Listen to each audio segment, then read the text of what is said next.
I'm hanging out with my dude, AB the Hero. What's well, up? we getting it down in the Ballin state, baby. Hey. AB, way to get out on the lane. Way to get out on the lane. What do you thought about that, G? I like that. Yeah, I told you, he's a hustler for it. Let's go. I'm out.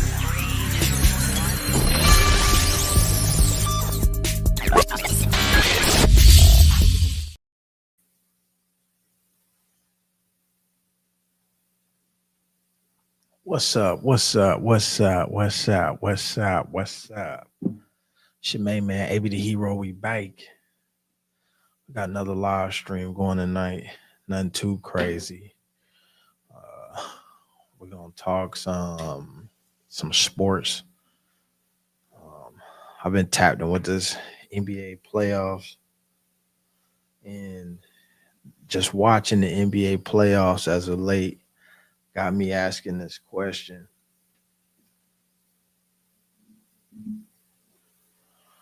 About your boy LaMelo and Tyrese Halliburton. I got the stream going, so if somebody is watching, want to join, you feel free to. Let me actually copy and paste that on here real fast. Bow, bow, bow, bow.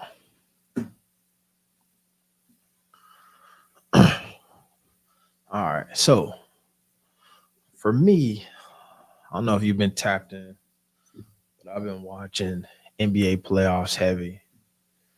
And let me get this over here too. Bow, bow, bow, bow. ESPN. Been watching the play. Yo, Hoop Jargon in the building, man. Hoop Jargon, hit the link, bro, if you want to. Obviously, you always got the blessing, my boy. It's been a minute. We bike. A live stream for the first time. We been to talk some sports, man. I ain't got on here talking no ballaverse stuff in a minute, man. But we outside, so we gonna do it. All right. So here are the lineup of things that I want to talk about. We bike. That's a fact. We bike is this NBA playoffs. Obviously, at some point, I want to get into some Caitlin Clark, Angel Reese. You know what I'm saying? As a Naptown resident, we go to the Fever games all the time. We had the game tomorrow. I'm sick because your girl Caitlin ain't gonna play. But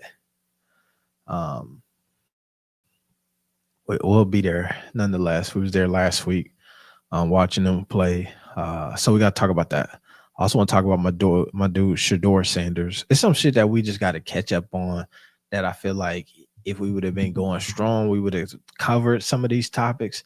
We would have had to do that. So we want to get into a little bit of all of that over the next, let's call it an hour. So we ain't gonna be on here too late tonight. That's what they call famous last words. But I want to pull up. Hey, you know what's actually, I should look this up, but I don't know. A while back, I actually wanted to do a video. I'll come up. I'm driving. All right, pull up. I mean, if you driving now, don't do too much. You feel me? But I need to pull this thing up because actually, I'll do it some other time. I did on ChatGPT you could do research, and I had to do a research article about Halliburton and LaMelo, and who would, if you had a redraft, which one would you take? And here we go. But this was before the playoffs, before Halliburton been hooping. So I don't even know. I need to redo it. Halliburton. Yeah, here we go.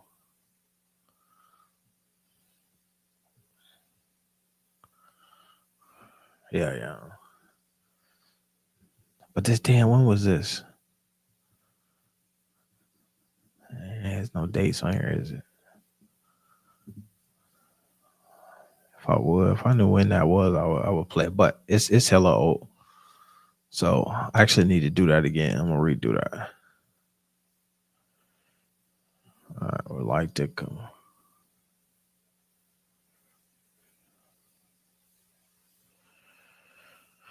I need research on LaMelo, most valuable at this point in the career. All right. So that's neither here nor there. But we'll get to that. First thing, let me pull up.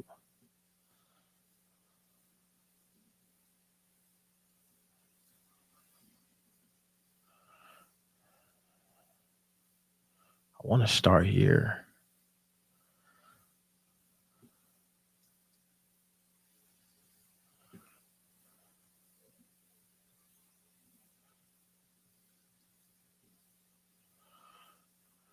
I was watching this the other day,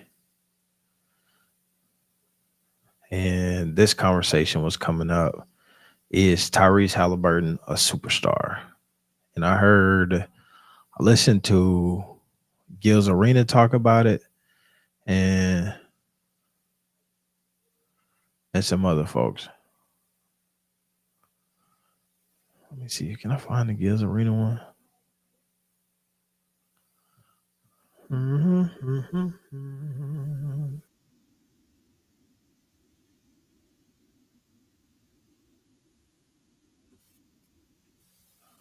So let's start here then. Da da da da da da da da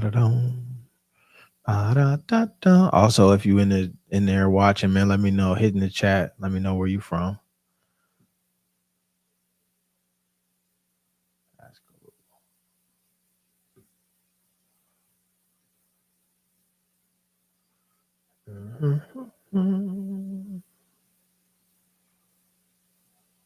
There we go. All right, let's do this. Let's check this out. Let's react to this live. He's potentially a superstar. Well, I mean, probably take the potential off. Well, there's debate. Not everybody. There's a lot of debate. For others. That's the small market shit. Yeah, agreed. That legitimately is what it is, isn't it? No doubt. So they pulled up the definition earlier. We thought that was a good play. We figured we'd do the same thing. Let's hear what Merriam-Webster has to say. And that's the authority. Yeah. Merriam, for a long time, has been saying this is what a word is. This is what a word isn't. That's whatever you say. I've actually had somebody tell me that Merriam-Webster a little lazy on a definition of a word before. One of the greatest lines I've ever heard from somebody. That's a lazy definition. I'm saying you're calling Merriam-Webster lazy. Kind of mailed it in. But that's the authority that Merriam-Webster has. So let's read the definition for a superstar, shall we, JJ? Let's do it. One. Okay, this is the first one. Sure. This first definition of a superstar. A star, parenthesis, as in sports or the movies. TC. Tom Cruise. Right. Yeah. Right. Sox and baseball. Biggest, possibly. And parentheses, who is considered extremely talented. Is Tyrese considered extremely talented? Let's go last night. Does something nobody in the history has ever done before. Got to a point where Tyrese actually said during his post-game press conference, he said, I feel like we're making up stats now to make me look good. But yeah, whenever you have a triple-double with 30-plus points and no turnovers, people are going to say, wait a minute, this guy's doing something we've never seen before. He's on very short lists of very great players to do all the things that he's doing basically every single night. Biggest game of the year, Eastern Conference Finals. Everybody on earth knows that whoever wins this game is probably going to end up winning the series. If the New York Knicks come into Indiana and steal 2 after winning 2 in the Garden, it's over. It's going to be a New York Knicks series. The Knicks are going to the finals in the biggest game with Triple H there. Yeah. With his pops back in the building. Bingo. With Fifth. Exactly. Yes, boy. Jelly Roll. Yeah. Timothy Chalamet. Timothy Chalamet? All right, check this out. When I think about this question, is Tyrese Halliburton a superstar, right? I think that if you got to ask, is this person a superstar? Then essentially they're not a superstar. You don't have to debate superstars like that. That's the whole point of being a superstar, is that we say your name and everybody goes, yeah, superstar. If you're being debated on whether or not, and there's good points on this side, good points on that side, you're not technically a superstar yet. So is Tyrese Halliburton a superstar? No. Is he an all-star? Is he a high caliber player in this league in the NBA? 100%. Give him that day in and day out. But you're not a superstar if we gotta discuss if you're a superstar. A cat like LaMelo Ball, who didn't make the Olympic team, didn't make the all-star team last year. When people say is LaMelo a superstar, folks just be like, yes. There, you have to work to convince people that he's not a superstar more than you do to convince him that he is a superstar. You feel me? You start to be like, but he ain't won here, but and folks overwhelmingly is like he's a superstar. I was trying to find this clip from Gil's Arena.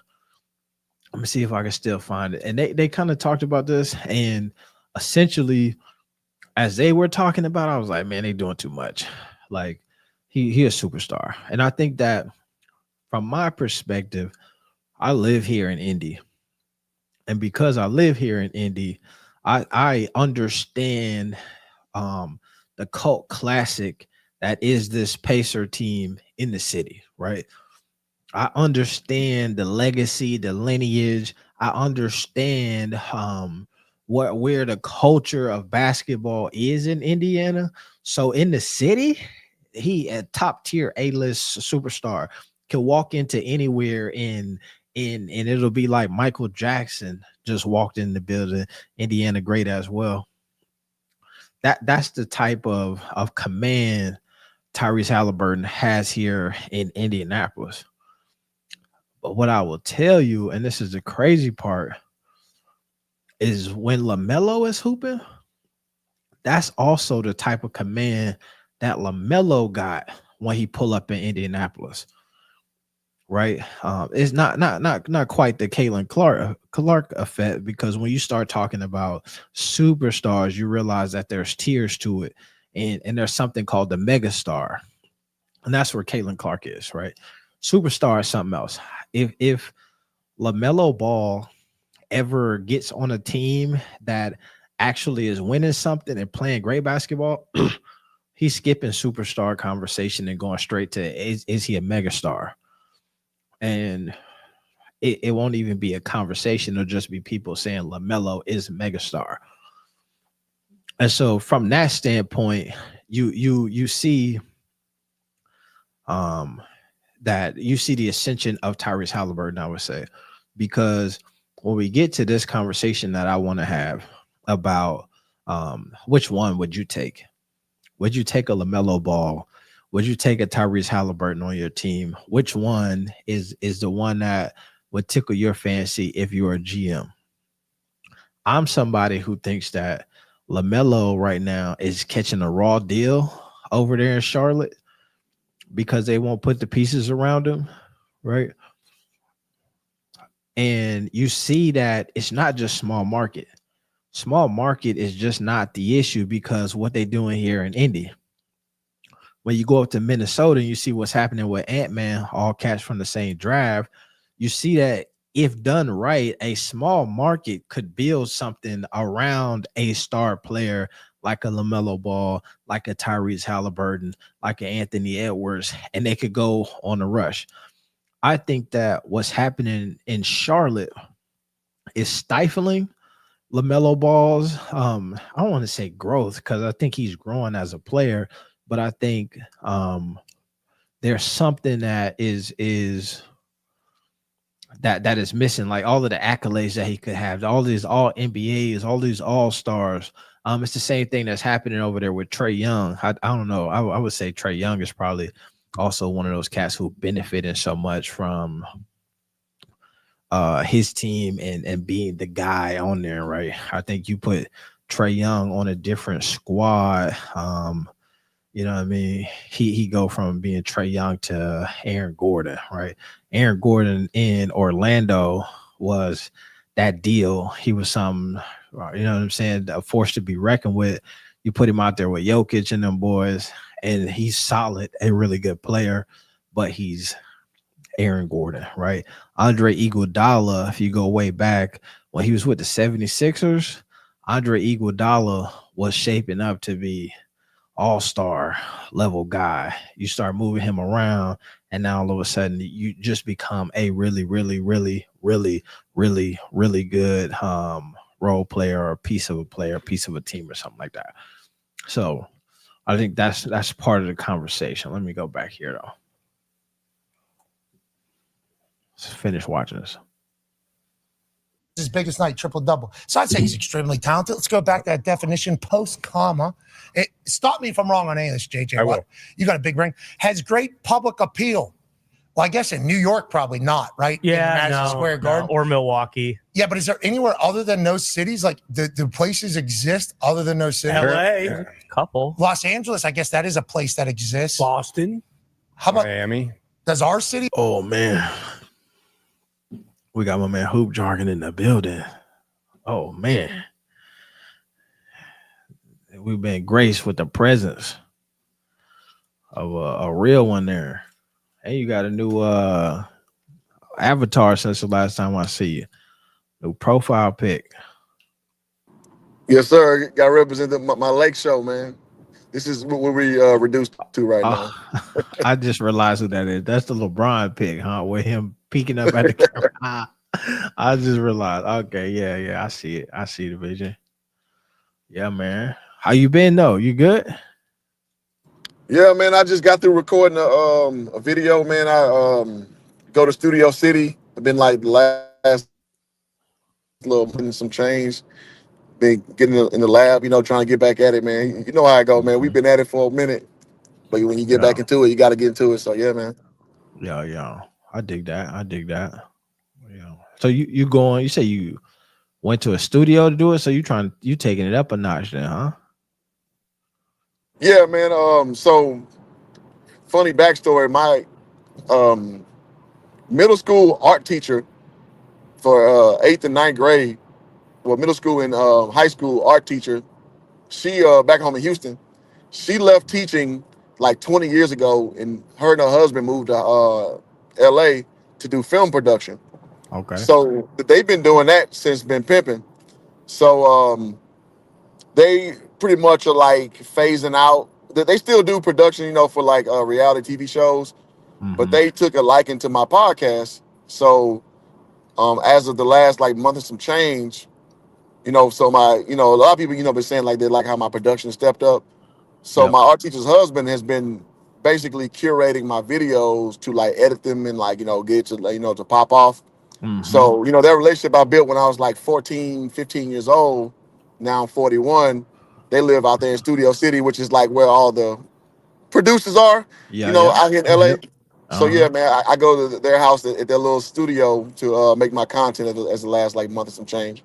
Oh, legit. I mean, I don't know if I have been tapped in. I was on live the other night talking with Fahara. I don't know if you remember him. Oh yeah, me and Fahara met up in real life. He came out here a few years ago. Okay, yeah. So, but I say he was kind of giving me the rundown on the scene. You know what I'm saying? And so within that, I was searching some folks' channels or whatever just to get back in the mix because I've been all the way off the grid. You know what I'm saying? So I'm about to check out some of your content, man.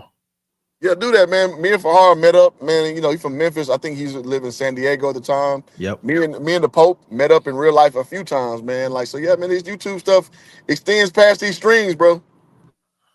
Okay, yeah, I see that. I see the videos. I see the actually, me and Ballfax have linked up before at LeVar's house. So yeah, man. It's funny how these streams, they lead to real life meetups. You know what I'm saying? Yep. Wow, I met a few people from I met Ballfax once. I think maybe once. Was it once or twice? Maybe once. Who else? This is a funny story. I ran into Firehouse Subs one time in person. You know what I'm talking about? Yeah. And that shit was funny because I seen him at the Hornets game. And the funny story was very nice guy, very cool, chill. he was like, "Hey man, how you doing, man? You know what I'm saying? What?" And then no issues, no problem. I saw it. Then 2 days later, I saw him on the stream with the Pope, and he was like, "Yeah, I saw AB at the Hornets game, and I was gonna ask him if he wanted to fight. You know what I'm saying? But I just ain't have time to get around to it." And I was like, "All right." I would He just was put like, it like that. "Yeah." What'd you say? I missed it. I said, man, YouTube is a funny place, man. Yeah. I'm gonna just say that. Yeah. Hella funny place. Like, yeah, man. I was going, I was just, we talked a few times, and I really wanted to offer him a fade, and I just never got around to it. And I was like, oh man, you was the nicest dude ever, bro. You was, I didn't even see that in you. But Bro, like the Pope, my guy, man. Like, and so I ain't got nothing bad to say about him. Me and him chop it all the time, and he can vouch like Vahara can. I'm 6'7" in real life, man. So all that talk on these streams, man, all that shit sound nice, man. yeah, it's cool. It's cool.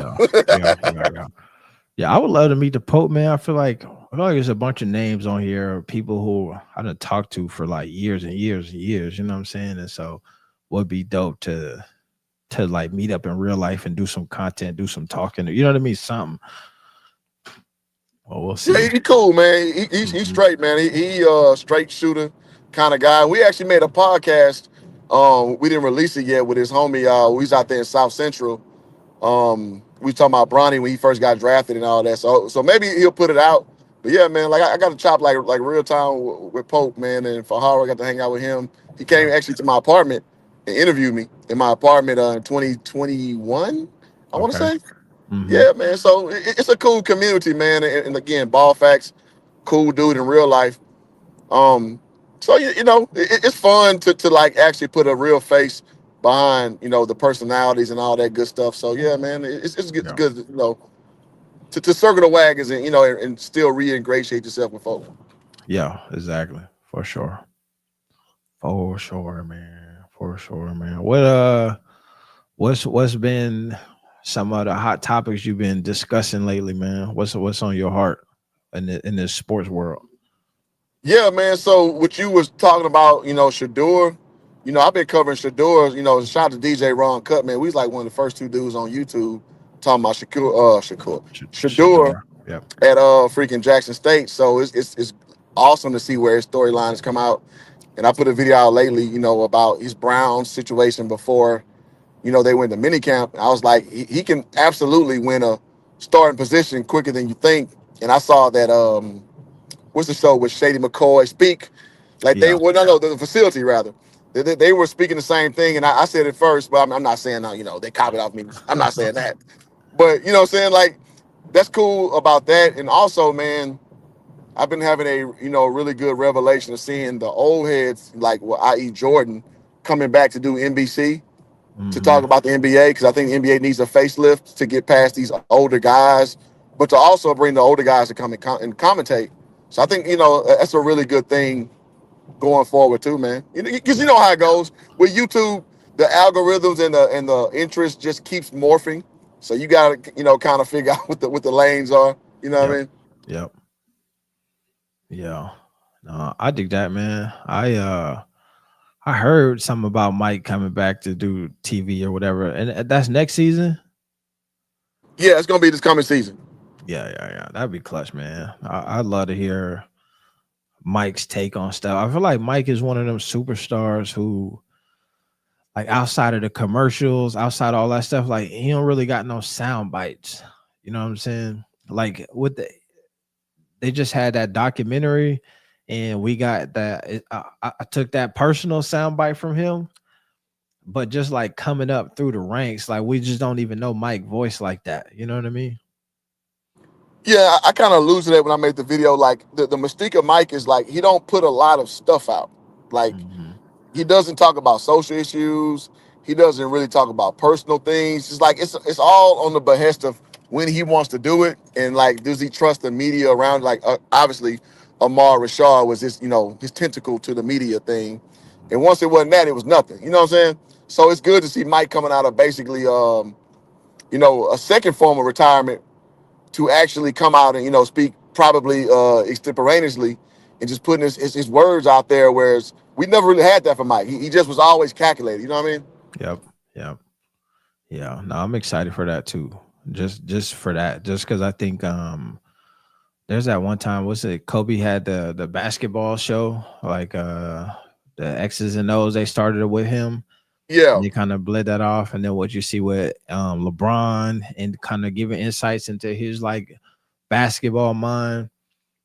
And so I'm excited to see that with Jordan. You know what I mean? Like what's going on in his head, right? Because he's somebody who, when I think of examples of folks who I think were excellent players, but not necessarily what I trust to be a coach from my squad. Obviously Mike said he wanted to coach, I would give him a job. But you know what I mean? Like, I don't think people is out here lining up to make Mike the GM of their team, you know what I'm saying? Or make Mike the coach of their squad. However, I believe that he just got to have a great basketball mind or talk the game in a way that's got to be insane to hear and be entertaining to listen to. So, yeah, no, that would be dope. Well, the problem is Mike, just like Kobe, is a moxie guy.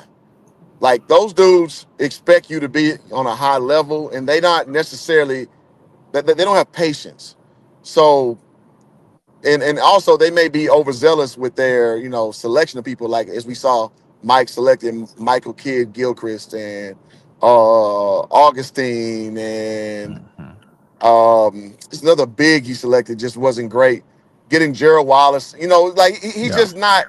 He's not good at evaluation, but he's good at talking his shit. Yeah. Just like, man, I don't know Kobe to obviously he didn't have an opportunity to show what he fully can do. Yep. But those kind of guys really don't make for good coaches or GMs because they have, too much moxie. So it's more like, man, why can't you do what I do? Because they're not you, bro. Yeah. Whereas, guys who are lesser guys can kind of understand the whole totality of things and kind of understand how to build people up. And that's just, like Danny Ainge being a great GM. He wasn't a great player. He's an okay player. You know what I mean? Like, now, exception being Jerry West, who's an exceptional player, who was an exceptional GM. But, I mean, like Calvin Booth was a GM who recently fired, but he was a scrub. If we just being honest, it's kind of how it goes, though. You know what I mean? Yeah. Like Isaiah Thomas, horrible coach. Larry Bird, horrible coach. Yeah. See, what I imagine for that is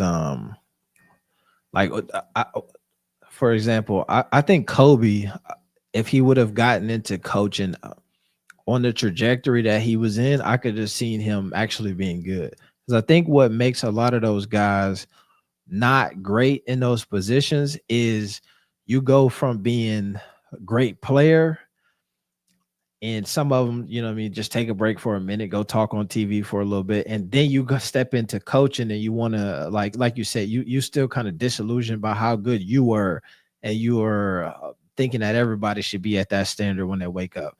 But I think what Kobe was doing with his daughters and like actually working to coach a bunch of little girls into being better basketball players, I feel like, let's say, she would have made it to the WNBA one day and then he would have went on to be a coach at any level. I think his perspective would have shifted in the right way. You know what I'm saying? Like, I would imagine those cats, so you said, like, actually ended up being good. I would love to see their career trajectory of if they like went to go work in the background somewhere for 5 years, a background over here, and then got the job that they were like excellent in versus cats who just like what I'm saying, went from commentary to head coach at what I'm saying, the Knicks or something like that, Yeah, well, what's funny, man, with girls. So I coached girls basketball in 8th grade for 1 year. And one thing I learned is you have an extreme amount of patience with coaching girls because they aren't as athletically inclined. Yep. And they're very temperamental. So with the way you succeed with them is teaching structure, teaching, kind of like, robotic movements. So like, hey, this is what expectation is. Do this. I don't want to see nothing extra. Do this. And girls will generally do that. It's just you have to front load them a lot, if that makes sense. Mm-hmm. With guys, you kind of got to just work with their natural talent because they're athletic. They want to go run. They want to go try to dunk. They want to go shoot threes. With girls, you teach them a structure, it's a little easier. Mm-hmm. That's why you see guys do, well teaching, coaching girls at the professional and the college level, because if you can master that, you can be successful. Yeah. Whereas guys, they got this, this natural propensity to like push back. Yeah. To try to buck your man, coach, you holding me back. Man, coach, you holding me. Mm-hmm. And that's a little more difficult. But the I guess the caveat is it's more fun to coach guys because they're just more talented. So, it's a trade-off, what I'm saying, with both of those things, bro. Yeah. You know what? This is segue into something else, but to your point about like females, especially like think of WNBA, a little bit less athletic. One of the things that I'm starting to realize, especially when I watch my girl Angel Reese hoop, is realistically they gotta lower the rims. Facts.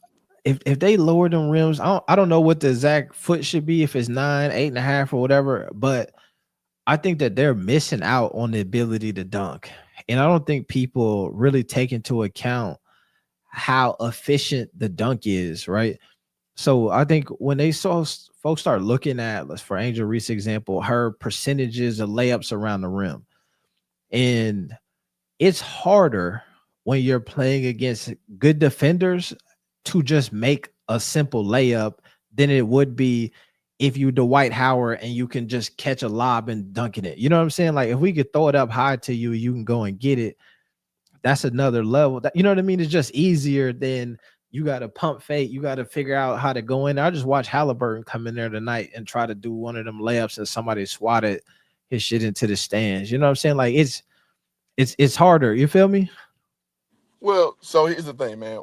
Dunking is a rite of passage in basketball. Yeah. So when you learn how to dunk, it's just like you unlock a whole new level of basketball. And the second level is when you start punching on people. When you start dunking on somebody, you open a whole new level of basketball that is damn near unstoppable. You feel me? So the deficient part of the NBA, the WNBA for that matter, is they ain't unlock level one consistently. Like, girls on fast, even Brittany Griner. Man, I met Brittany Griner in real life. I know her good friend Janae in real life. Janelle in real life. So I met Brittany before. Brittany got some big ass hands. I'm 6'7", she's 6'8". Her hands way bigger than mine. Way bigger than mine. Yeah. And she can't consistently dunk.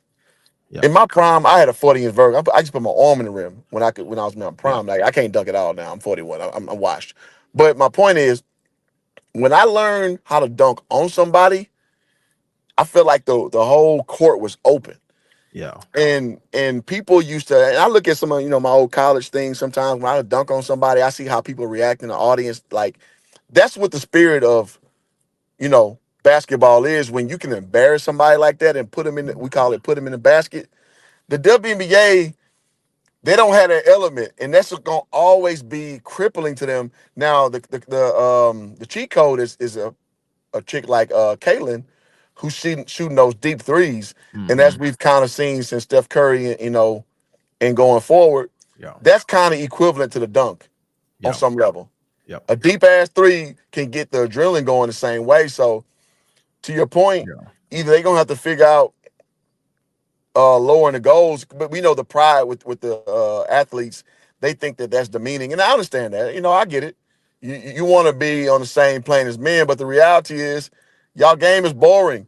Y'all under the rim. Like, man, I seen this film of Angel Reese missing layup after layup after layup, or not even missing, getting it blocked, getting it back, throwing it back up, getting it blocked, throwing it up, getting it back. Like that's an eyesore, man. That don't happen in men's basketball, dog. That don't happen. Yeah. But that's what I'm saying is, like, in men's basketball, you are, even as a defender, you are hyper aware of the fact that you could be dunked on. You know what I mean? So absolutely. So people play defense differently because you might dunk this shit on me. Absolutely. With her, we know you're not going to dunk it. All we got to do is get our hands over top of you and you have to come up through here, and you know what I mean? It's like it's such a disadvantage I for got them. you. Yeah. It's no fear of embarrassment. Yeah. Because when you play, again, for the listening audience, guys, I played Division I. I played pro basketball overseas. I played about against 10 NBA players in my life. The threat of getting posterized is a real thing. So when someone, I'm 6'7" and I was skinny playing ball. So my thing was when someone went up and they looked threatening, I'm coming 2 hands hard to the glass. I don't care what the angle is. I'm going 2 hands hard to the glass. I don't want to get embarrassed. So when you take that element away, there's just a low-level threat of getting posterized, and that changes the dynamic of the game because when dudes like Vince Carter come through the lane, you get your ass out the way. Yeah. Right? Yep. You're not even going to challenge it because you don't want to get embarrassed. Yeah. But when rim graders is like Jeff Teague come, like, I'm going to beat that shit. So you know what I mean? So it's different. It's different. Yeah, exactly. And it's because folks are not afraid, the shot becomes more difficult. You know what I'm saying? Like you got to have some extra, you know what I'm saying? I watched a clip the other day. It was Rondo and he was just training and it was like the most weird off the glass tosses that he was doing just in his bag around the rim so he could have enough touch to do that stuff.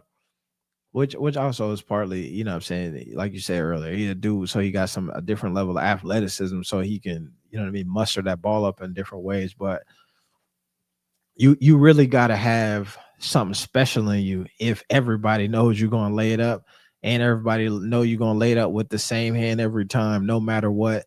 And you can't really jump that high up off the ground to like give any extra sauce or jelly on it. You know what I mean? I don't know. I would love to see them lower the rims. And here go the thing too that I realize is that it wouldn't even be this generation of women hoopers who would be able to take advantage of it. The lower rims would be like 2 generations of hoopers at the younger age who would start training to be able to yam it. You know what I mean? Like, yeah. Like I think if you lower the rims to 9 feet, I don't think Angel Reese is dunking on people in 2 seasons. You know what I'm saying? Like, but I think it's a girl who in high school right now who gonna go to college and would be jamming on folks, you know what I'm saying, in 3 or 4 years. No, I agree. But again, the how can I put it? The pride of the women who are the predecessors, like they're not gonna allow it.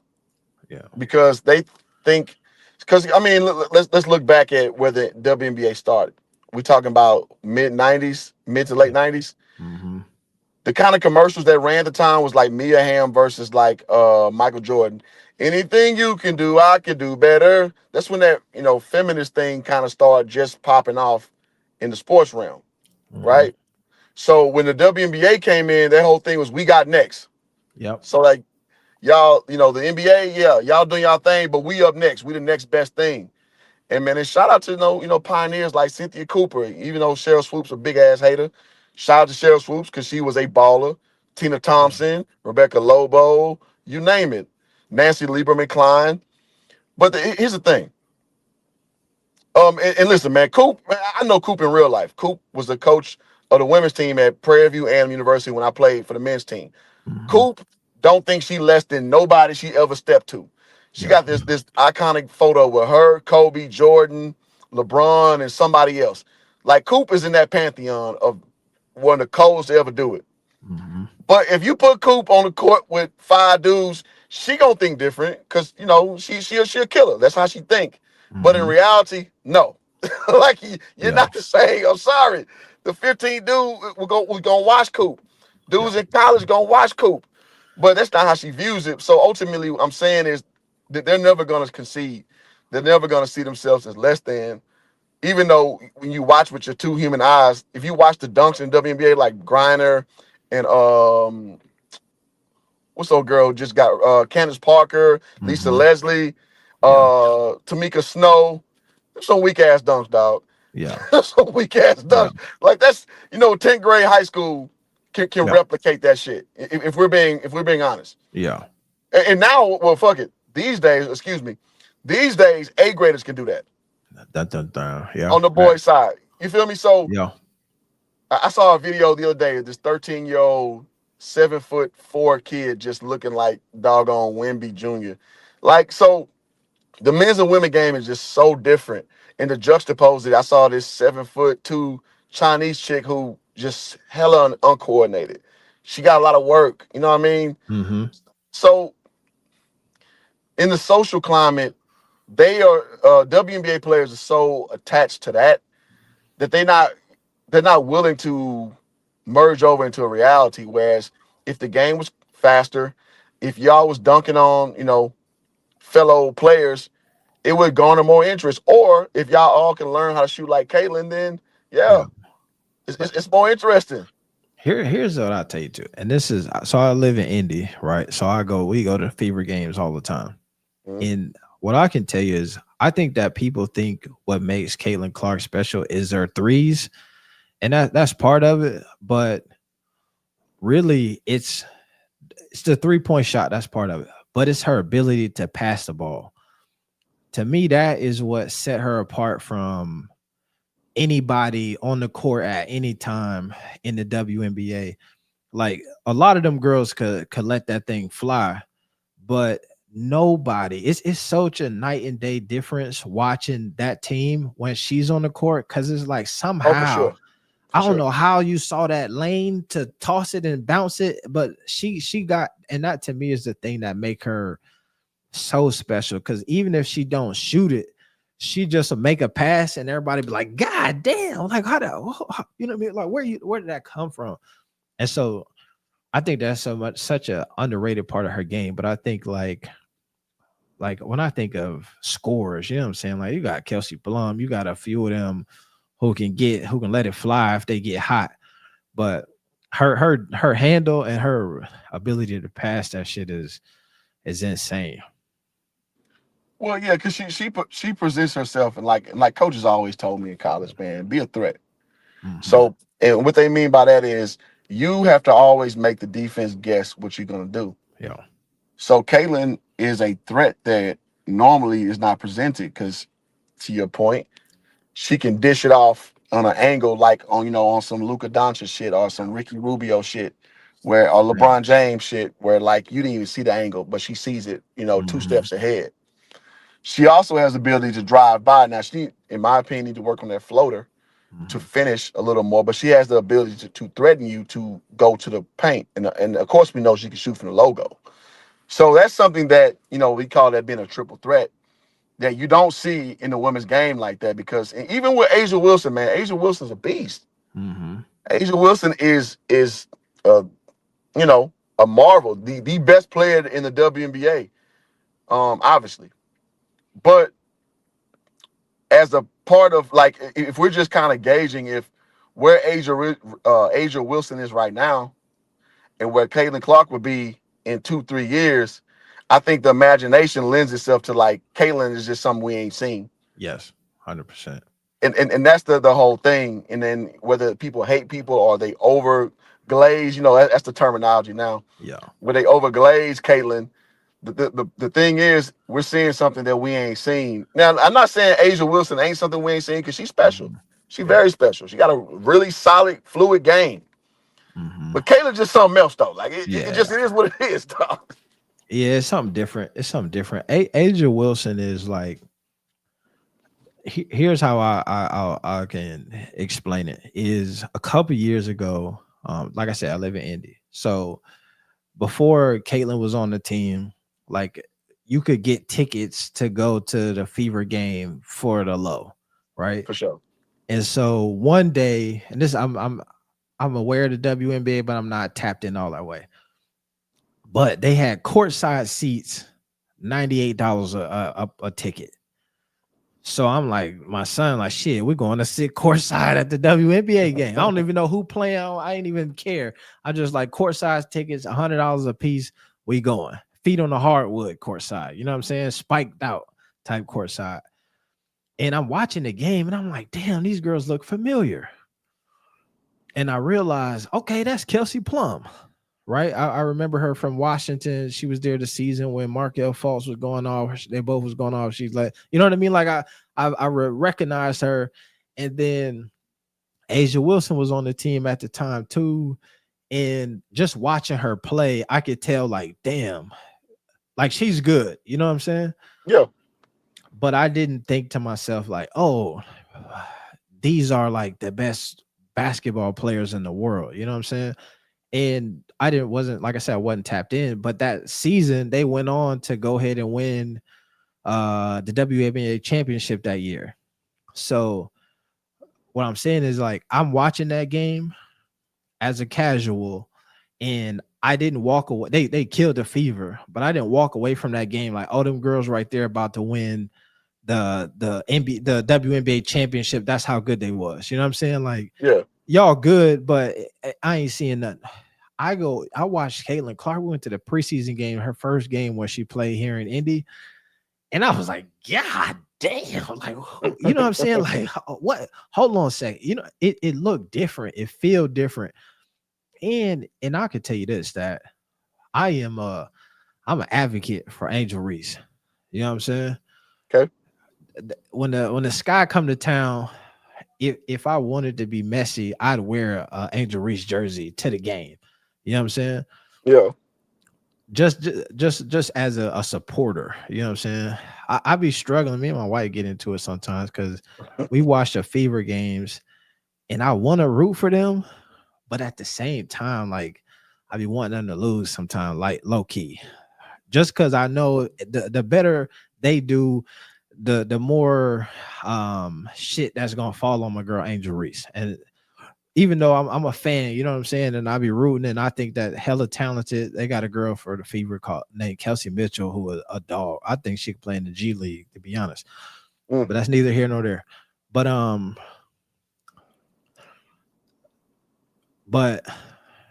when I'm watching Caitlin Clark, I see the difference. You know what I'm saying? It's night and day between anybody on the court. She's hurt right now, in the team. You can see where folks who was on the bench not getting a lot of minutes, not getting a ton of shots, was trying to like assert themselves. And us, a lot of them who the game is just harder for them now because all you had to do was cut, and she was getting you the ball, and all you got to do is make a layup. You know what I'm saying? Well, AB, one thing I've always learned is to trust my instinct when I watch basketball. I try to take my bias out, and I just call it how I see it. So when I saw LaMelo, I was like, okay. Once he got past his sophomore year, I was like, special. I'm like, that's some stuff. When he went to Lithuania, I'm like, okay, I know y'all saying the league is weak, but what I've seen him go from a sideshow of shooting these deep ass threes and being smaller, you know, guard playing up, to facilitating and still being able to shoot those deep threes and finish at the rack how he can finish, I'm like, special. Yep. When I watched Lonzo, the first little, you know, when I first came to my consciousness in 2017, I'm like, special. De'Aaron Fox, I watched him play in person. Him and Jared Vanderbilt playing against each other in high school because they both from Houston. I was like, both of them, special. I trust my instincts, right? So when I watch, you know, Caitlin Clark play, as a guy, I don't watch women's basketball like that, just being transparent to the audience here. But when I watched what I saw, okay, I saw the highlights first. Okay, like, so my thing is, okay, let me look at live action, though. I watched live action, I'm like, oh, shit. Special. Because it take a lot for me to rave over women's basketball. I'm not saying it's not like a lot of great hoopers out there like Odyssey Sims and, you know, what's old girl, Skylar Diggins and whatever. Like, there's, you know, and Diane Taurasi. But it's just like, to me, those are just good women hoopers. Like, it's nothing that jumps out the page for me. Yeah. But when I saw Caitlin, it was something else.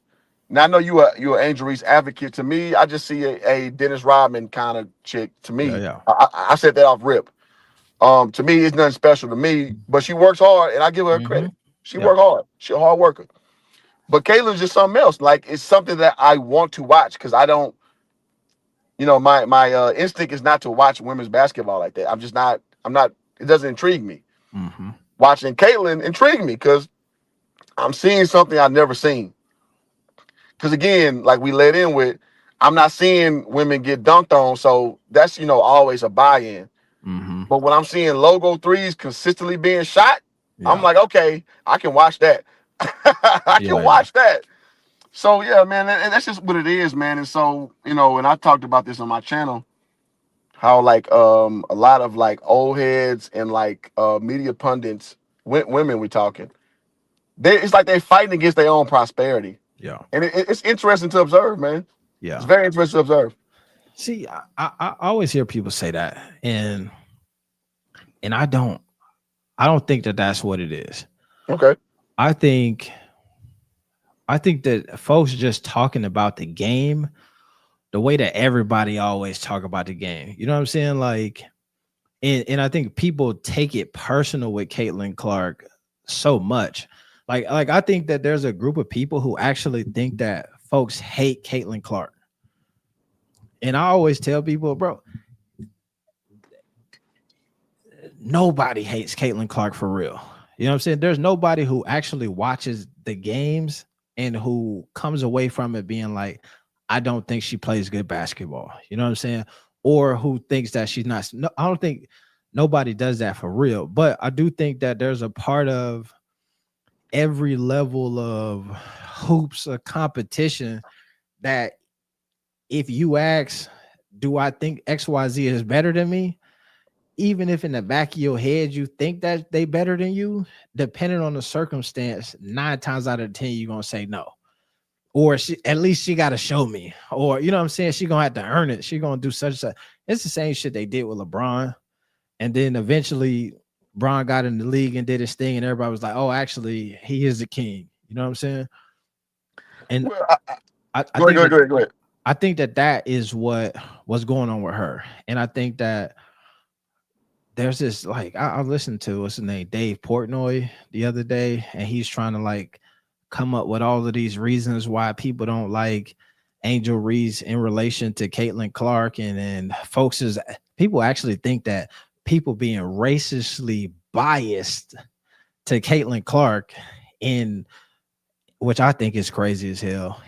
But then not that they doing that to Angel Reese, that's not the point. Of what I'm saying is, but essentially he came up with all of these reasons why Caitlin Clark was facing some sort of injustice or wrongfully being put into some other shit. And truthfully, man, I just think like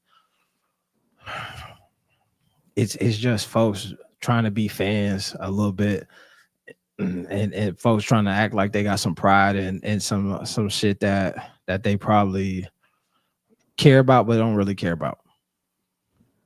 Well, I would say this. So in real life, I have a Facebook group called Hoop Jargon that I've had around since 2011. Mm-hmm. So I have an assortment of people. It's up to like almost 6,000 members, you know, that I built from ground up. So, and it's mostly Houston based Mm-hmm. with some California and some international flavor in there. Mm-hmm. I think people on two sides of the fence. Yeah. Some people unnecessarily hate on Angel Reese. Mm-hmm. Because here's the deal. Some people use these athletes as backdrops for their own personal ideologies. Yeah. So if you are a pro-black, you use Angel Reese as a prop to hate on Caitlin Clark. And if you are more of a conservative-minded person, you use Caitlin Clark as a backdrop to shit on Angel Reese. Yeah. And so when you say that people don't hate Caitlin Clark, I've legit seen it where they said, like, y'all really talking about WNBA with Angel Reese and Angel Wilson and that white bitch. So there is real hate for Caitlin Clark. Yeah. And it's not because they hate her personally. They hate what she represents, which is the great white hope, right? So you calling her the name, and Caitlin Clark don't really talk. So for you to be upset at her like that, that's some other shit. Yeah. Yeah. She don't talk. I mean, now she be talking shit to, Other her players. opponents. Yeah. Mm-hmm. But like in the media, she don't say shit. There's like people who used to hate on Lonzo. I'm like, Lonzo don't talk. Yeah. How are you so? Because what you're doing is you're trying to use Lonzo as a beacon by proxy to shit on LeVar. Yeah.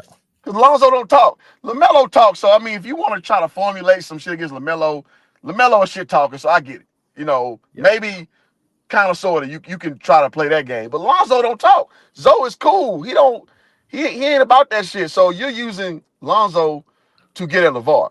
So I think that people use Caitlyn to get at white people. Because I see it because my group is predominantly black. Mm-hmm. And they use it like, so they literally will point out one bad game of Caitlyn. Like she had like 10 turnovers recently, which is horrible. But they'll totally ignore all of Angel Reese's horrible statistic games where she's shooting at 20%. Like that's unheard of, man. For an interior player, that don't exist in basketball, AB. That don't exist. Right? So I gotta, partly disagree with you because both of those exist, but people who are level-headed, you try to look at it in good faith. Mm-hmm. And when you look at it in good faith, it's like, okay, listen, man, one player is better than the other, but to your point, I happen to like her hustle. So, I like Angel Reese. Me personally, I think she's too sloppy to copy, so I'm good. Like, I don't like, I support her being a black woman, doing her thing, but I personally hate her game. Yeah. It's terrible to me because I'm a hooper. Like, I take the craft serious. And I just think it's terrible basketball. So, ultimately speaking, what you've kind of seen, I guess, it's kind of lightened up this year. But last year was a linchpin of like people using these two players to basically bolster their own political ideologies.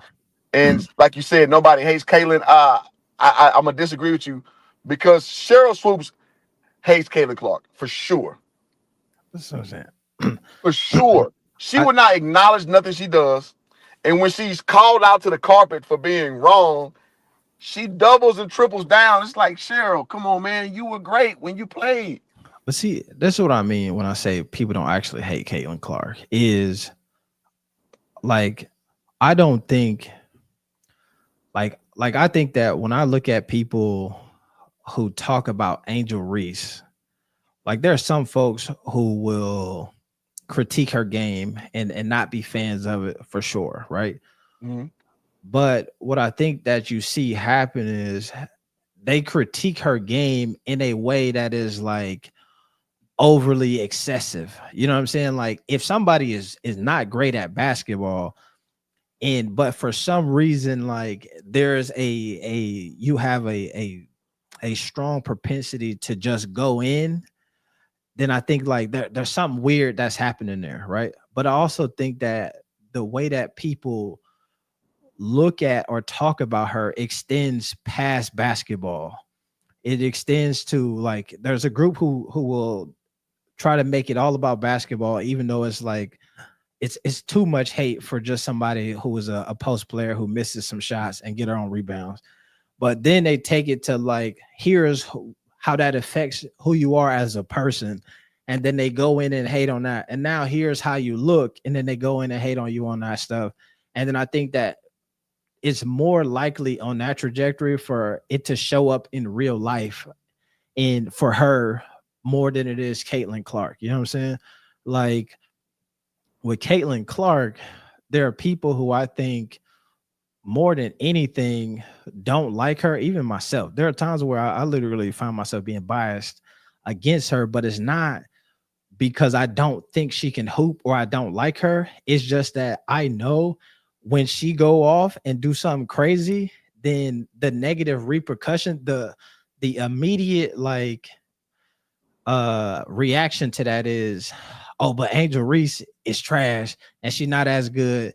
You know what I mean? It's never like, damn, Caitlyn Clark just did something crazy. Oh my God, I can't believe it. It immediately go into like a negative tailspin of like hate towards somebody else. And so I find myself being like, damn, like you know what I'm saying? Like I know what this is going to be, right? I know that, for example, like I said, I live in Indy. And so I work with folks who are close with Fever players, right?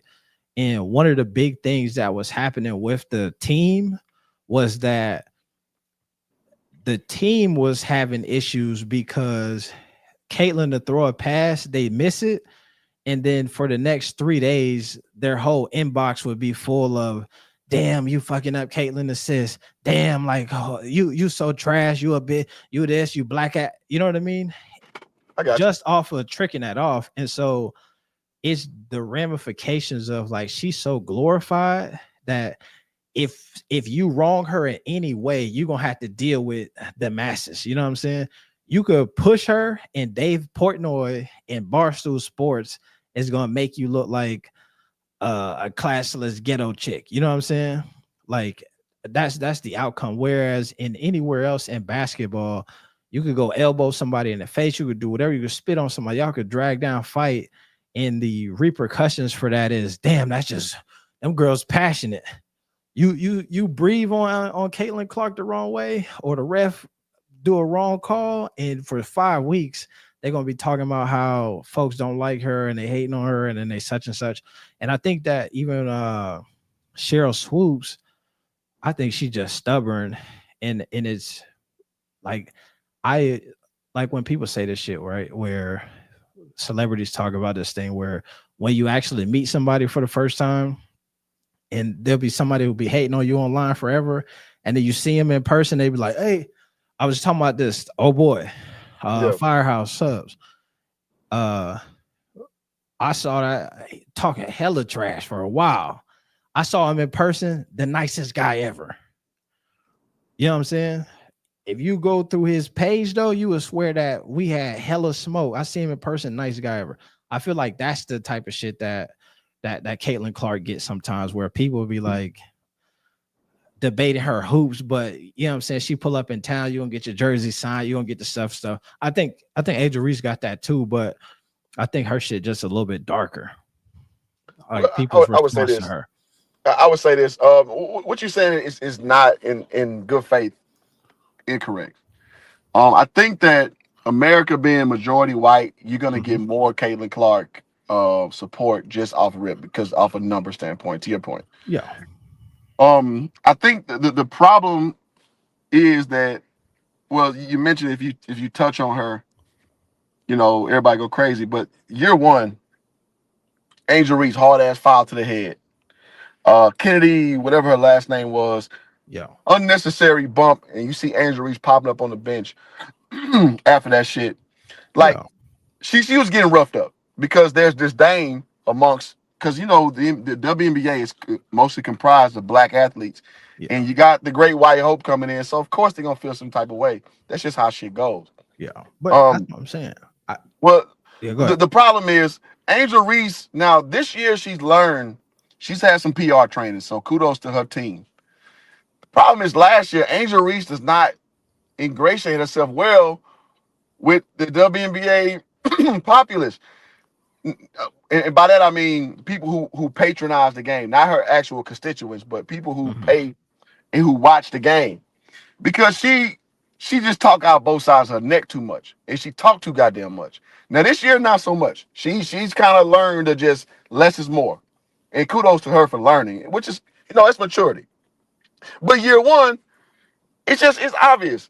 Oh well, you know, it's just not one person bringing all the eyes. When you run the numbers, AB, nigga, the WNBA had a 40% increase in overall viewership.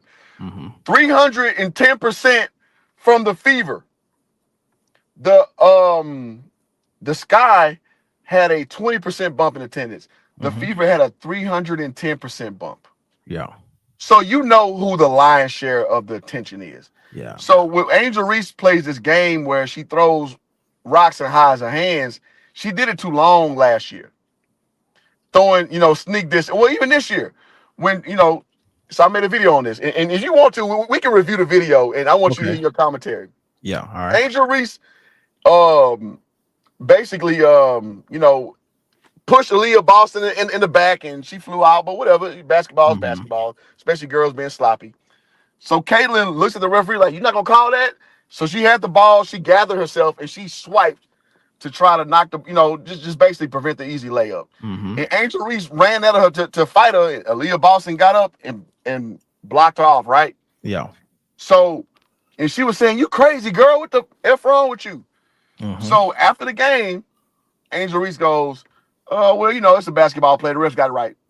and you know, again, that's her media training kicking in. Yeah. So, which is, you know, I got no issue with that. You know, you're just trying to move on. But then she goes on freaking TikTok, and somebody posts a video talking about white girl running from the fade. She goes and retweets it, which means in your hearts of hearts, you felt that she did a dirty play on you and she ran from you.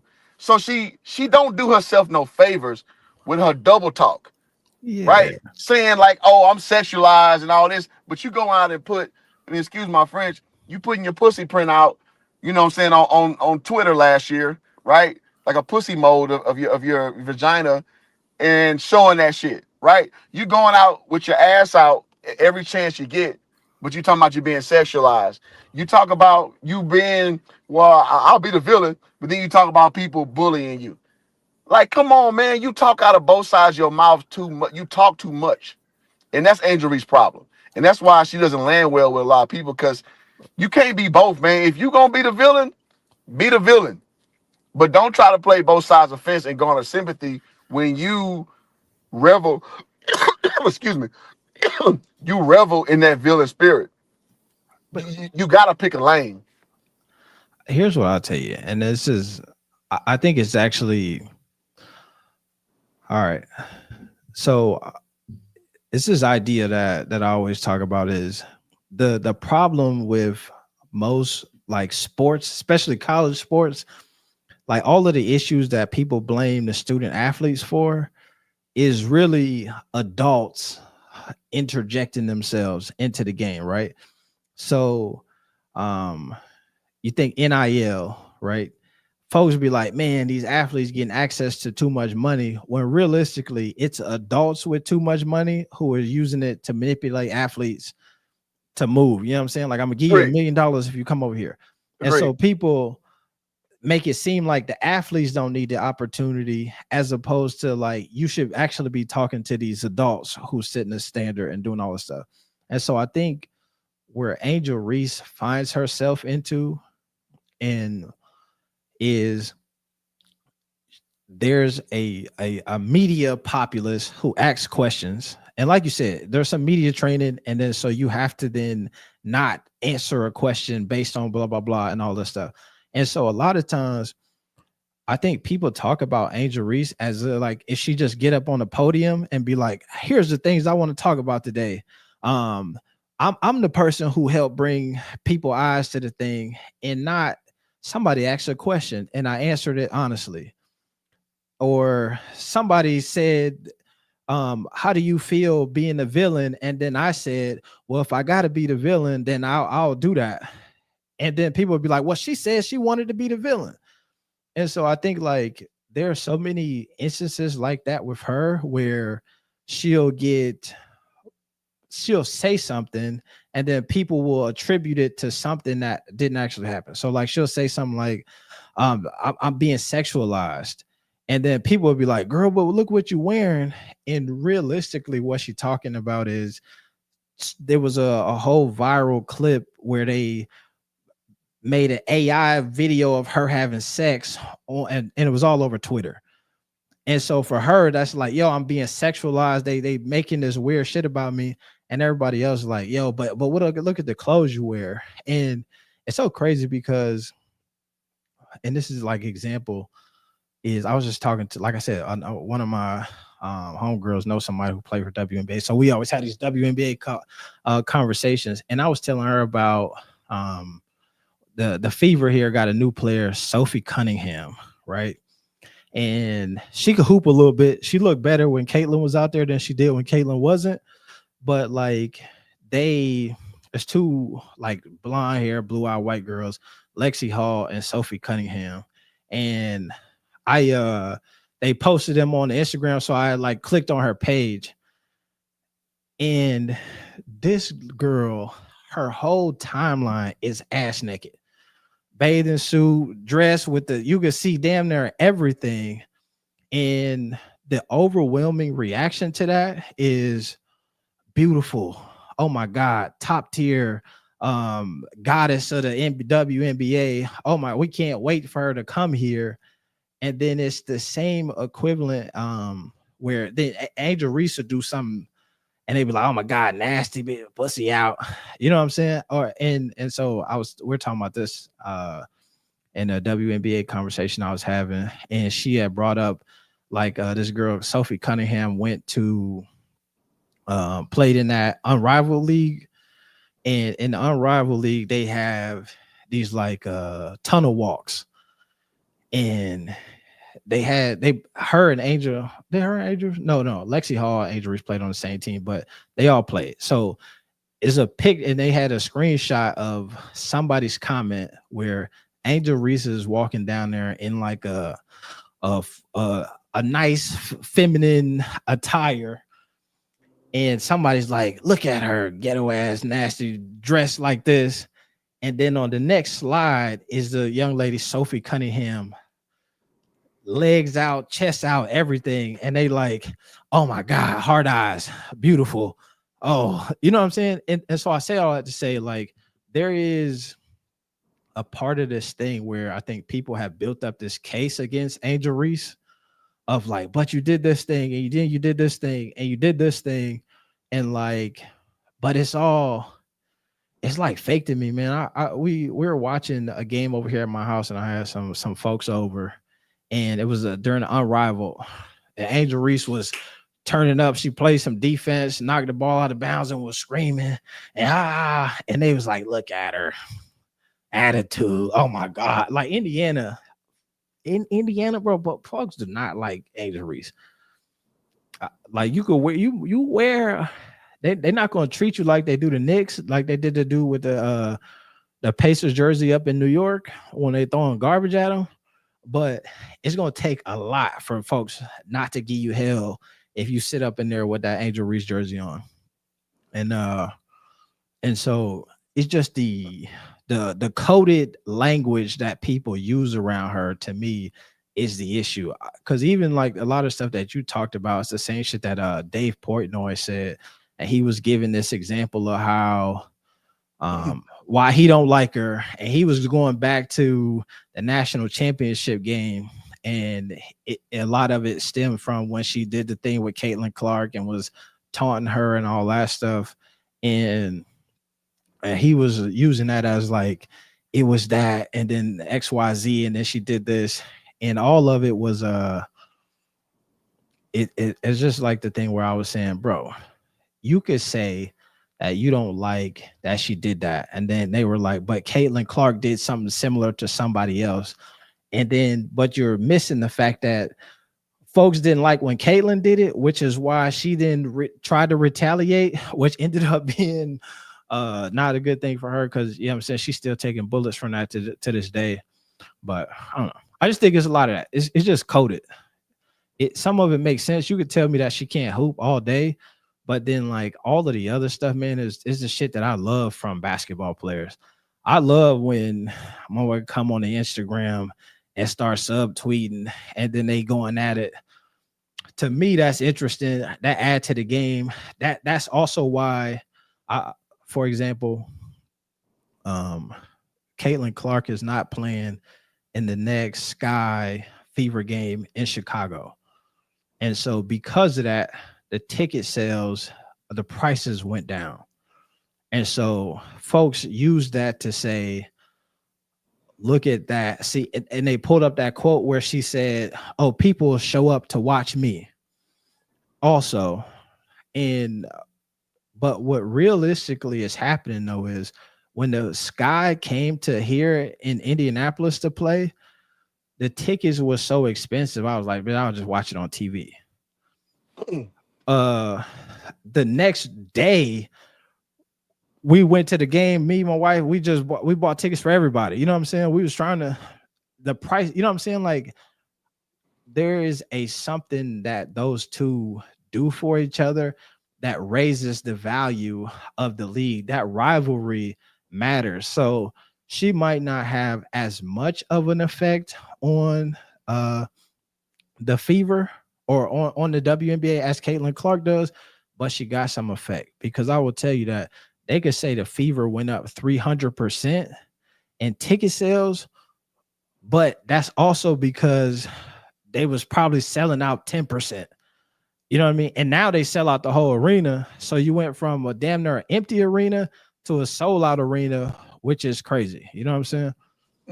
Nah, it's like only a 2,000 ticket flux with the Sky, man. It's exponential for the For sure. fever. It's not like they had this patronage. To your point you're Yeah. trying to make, like the Sky was just so high that the increase was just No, too high to even eclipse. No, that's no, not the it's not. case. Yeah, That's not the no, case. that's not what I'm saying. I'm not saying that because I don't know. I've never been to a Sky game, No, so I don't bro. even know what it was. I ran the numbers, dog. I had Chat GPT do it. It's enumerate the disparity. It's not even a discussion piece. Trust me, It's not even close. that's what I'm saying. I know because I will tell you I could before Caitlin Clark got to the team, we go sit courtside for $100. Correct. Now you go sit courtside, it's gonna cost you $1,000 to $1,500. Exactly. And it's whack as hell because you get a courtside ticket to a Pacer game, then it's all you can drink plus all you can eat food. It's a bar, they bring food out to you. It's an experience. At the Fever game, you don't even get that. So you paying premium for these seats and you still got to pay for your hot dogs For a and your lesser liquor product. I got for a you. lesser Yeah, product. So for sure. I get it. The amount of money that they making is crazy. All I'm saying is that it also is a jump. People, we was at the game the other day. It was a girl who was here from she flew in for Brazil just to watch Caitlin Clark play. So I'm saying that it is a huge thing. But what I'm saying is that if Angel Reese come to the thing, the girl from Brazil can't afford a ticket.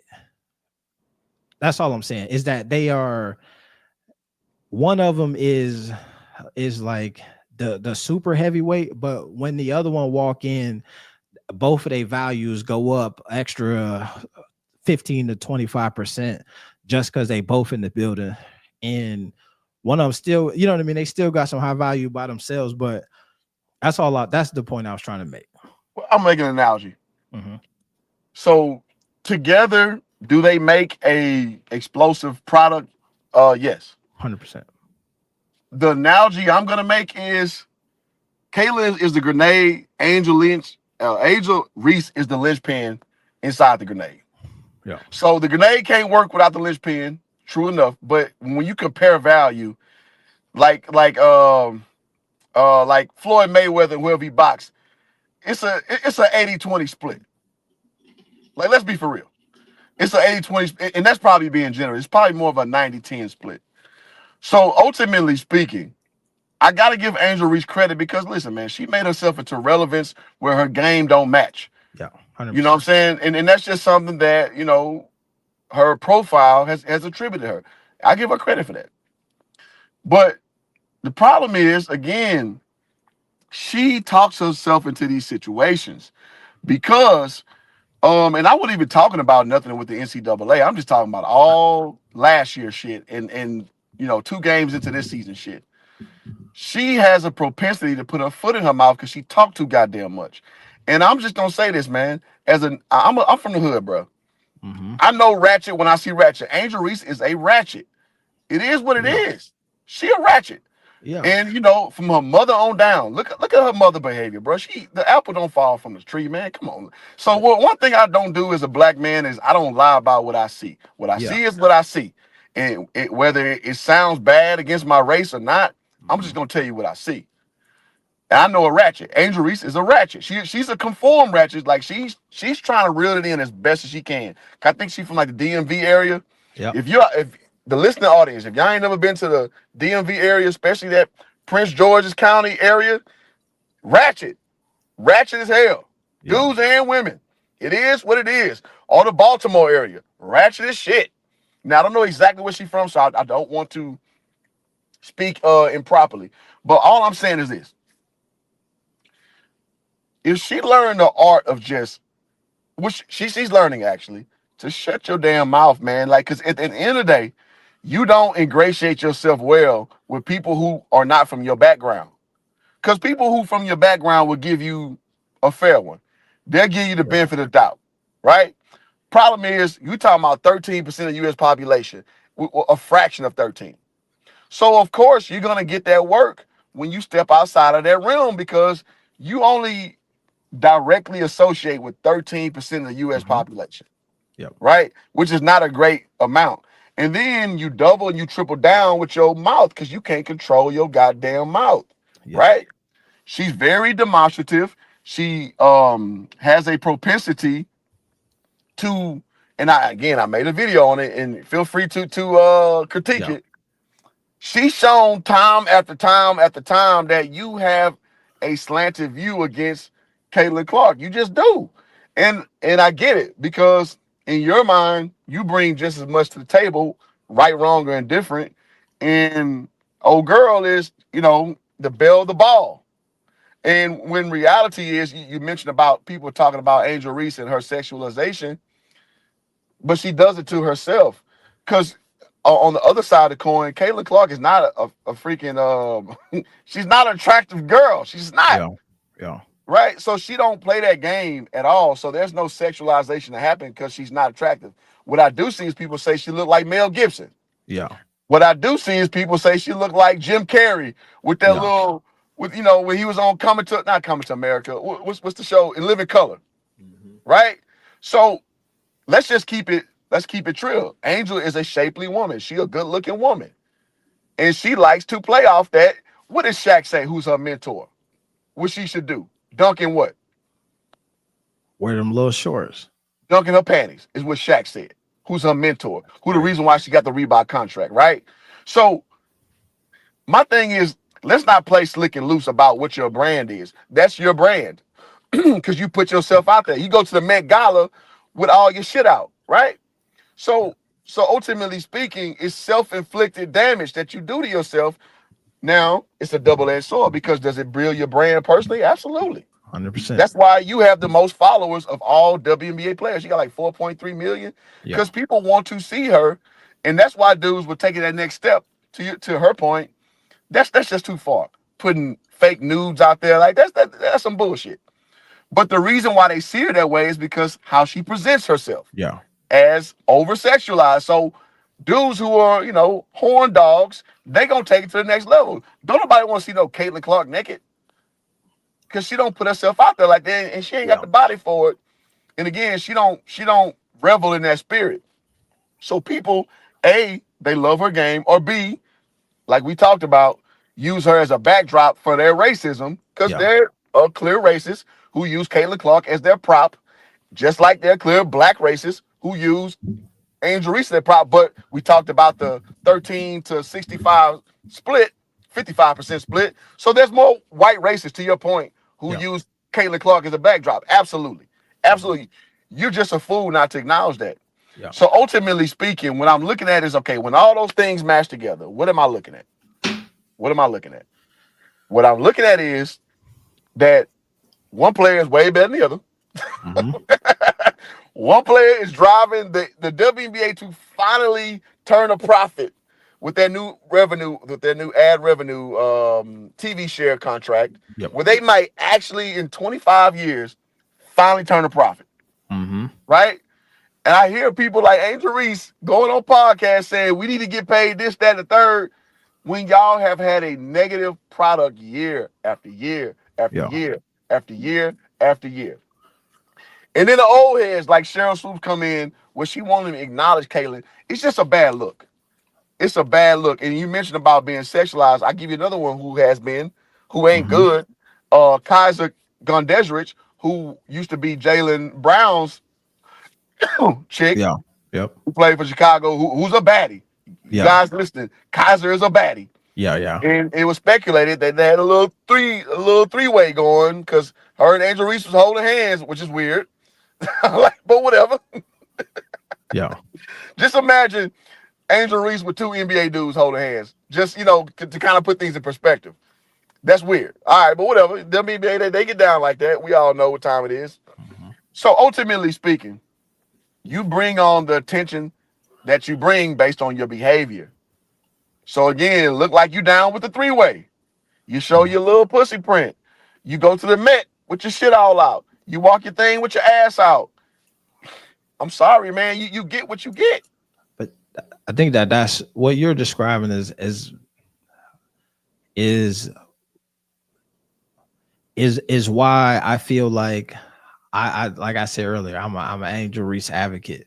Is because when you tell me, okay, she grew up in the DMV and is the Bayou Barbie at LSU, the Chi-Town Barbie, such and such, and that's who she is. To me, I don't look at that and think, oh, that's a bad thing, right? I don't look at, oh, you're a beautiful woman and you want to dress and show your curves and you want to do that as a negative. You know what I'm saying? I don't look at my man here was talking about where there was a clip where she was talking about her rent being $8,000, and she says she was making a point that somebody was trying to say like her WNBA salary is only such and such, so she got to watch her spend it. And she was like, "Yo, my rent, my WNBA salary don't even cover my rent." So she's explaining that she get money from other different avenues. And so that level of transparency to me is something that I don't think is a bad thing. I don't think like I remember I was the same thing. I had a conversation and I'll go back to LSU. I remember after they lost that one game or her last game championship, I think it was actually to Iowa, Caitlin Clark. And in the interview, she was crying at the end of it, as she was talking about some of the things that she was enduring through her stuff. And I think that people started using that as, like you were talking about, you playing two sides. If you're going to be the villain, you can't be emotional behind it. To me, I like the duality of people. I want to see you be as confident as possible. And then I also want to know that you're human enough that when you're in vulnerable situations, you show emotion. I think that like with most people, like those are the people who I gravitate to, I resonate with. You know what I'm saying? I understand the struggle. I understand where you come from. You tell me you from the slums of Baltimore and now you made it out and now you living in the fucking palace up in Chicago. To me, that's the type of shit I applaud. Well, let me say this, AB. So again, I'm from the hood in Houston, bro. So, but let me say this. All right, I think go. that's also the type of shit that most of America gets behind. Everything, the beautifulness, this, like I told you, the girl from here is two white girls with blonde hair, blue eyes who be wearing much of nothing most of the time. And for most people, the most attractive, please do it more. We following you because we want to do that. And they love that about you. People with personality.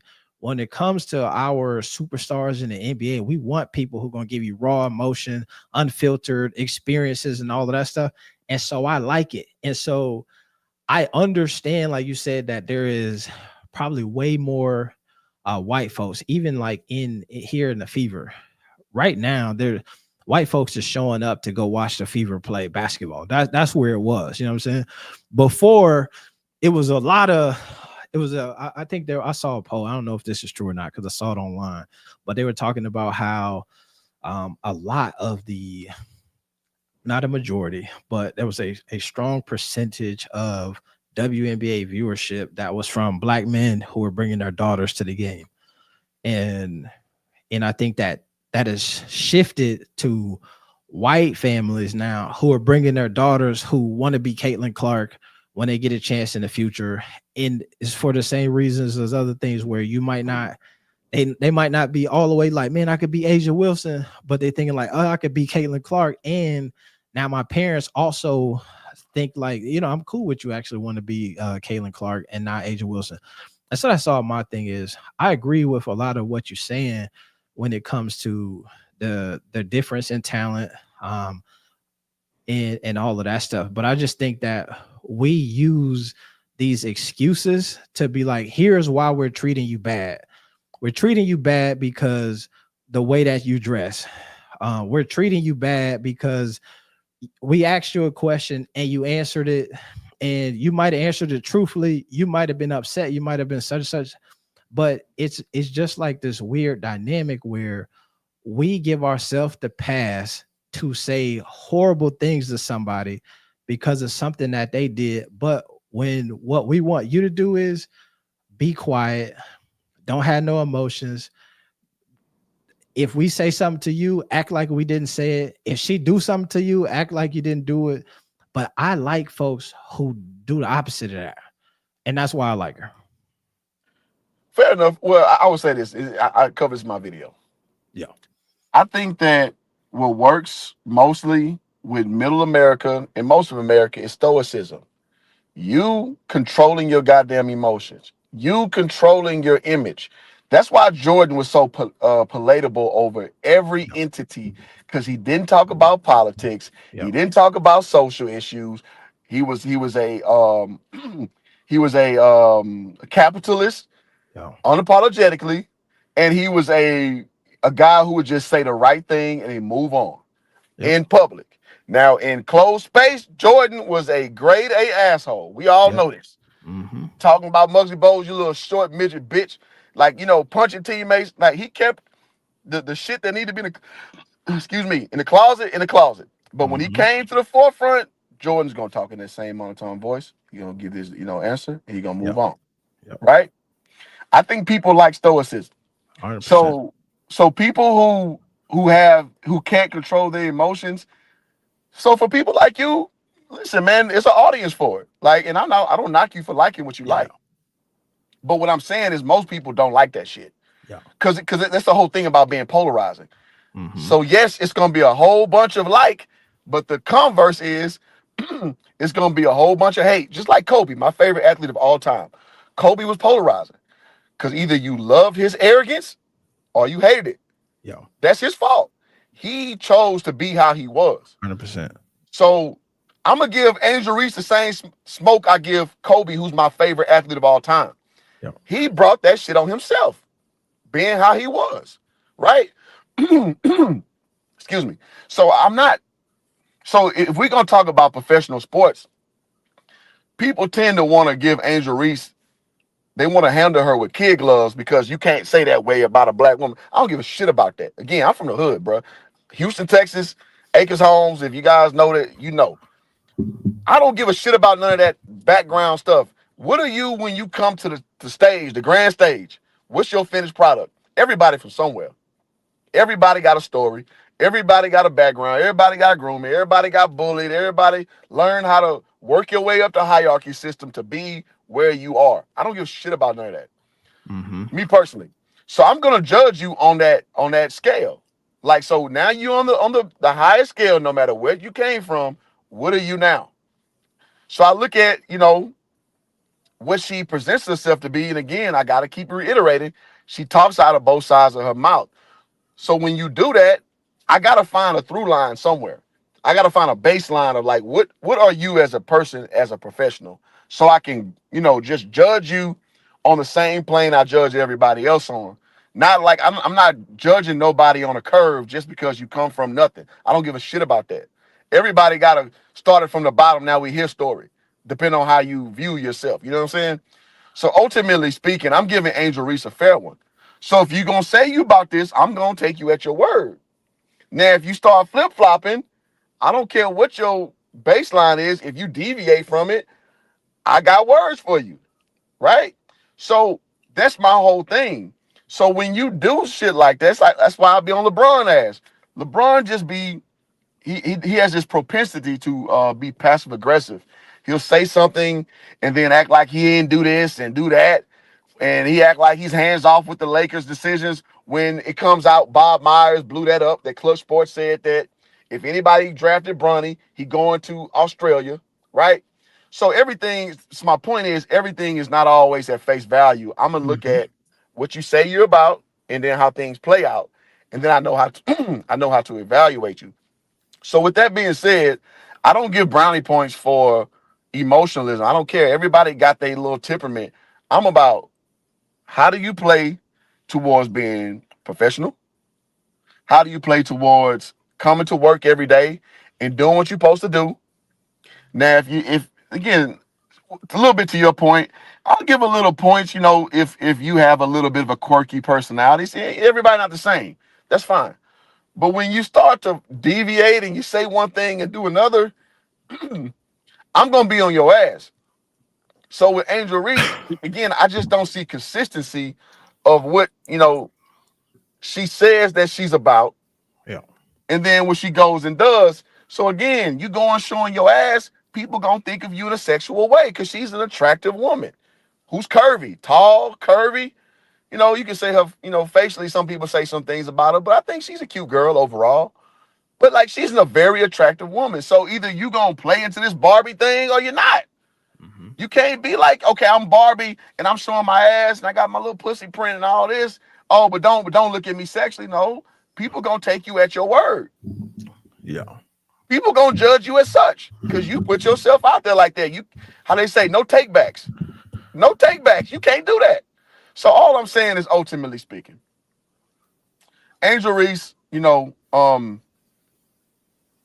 kudos to her for making a profile of herself and going from Maryland to LSU to being a key fixture in the WNBA. Kudos to her because, in my opinion, her game don't match it.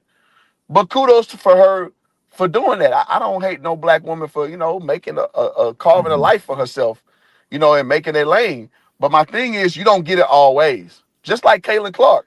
I would say if I was on a channel, a white guy channel, talk about Caitlin Clark, don't you say she's some angel. She's not. No pun intended. Mm-hmm. That motherfucker's fiery. She be saying some slick ass shit. She a little hothead. So no, let's call it out. But at the end of the day, she doesn't wear that, on her sleeve. She doesn't go in the media and talk about her shit. She don't talk about shit.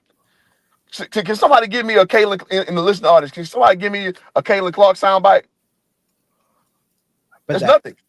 But that's There's what I'm nothing there. saying. I feel like that's the unfair part to me, is the sound bites that we know are that's what I was talking about earlier, is that the sound bites that you were talking about from Angel Reese are not sound bites. Let's say it's not like some shit that you pull from our podcast and she was like, on the docket today is this. It's the questions that the media asks and then clip it and then make it be like, Angel Reese just said this thing.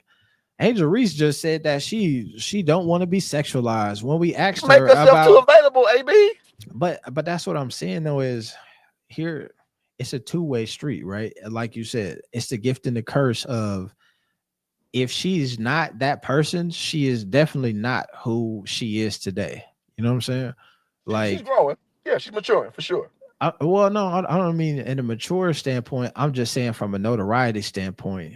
If she is not a raw, honest, and authentic person, and she's not somebody who wear her emotions on her sleeve, if she's not somebody who is following Caitlin Clark, taunting her doing this and in her face with this thing, then like she is not who she is today.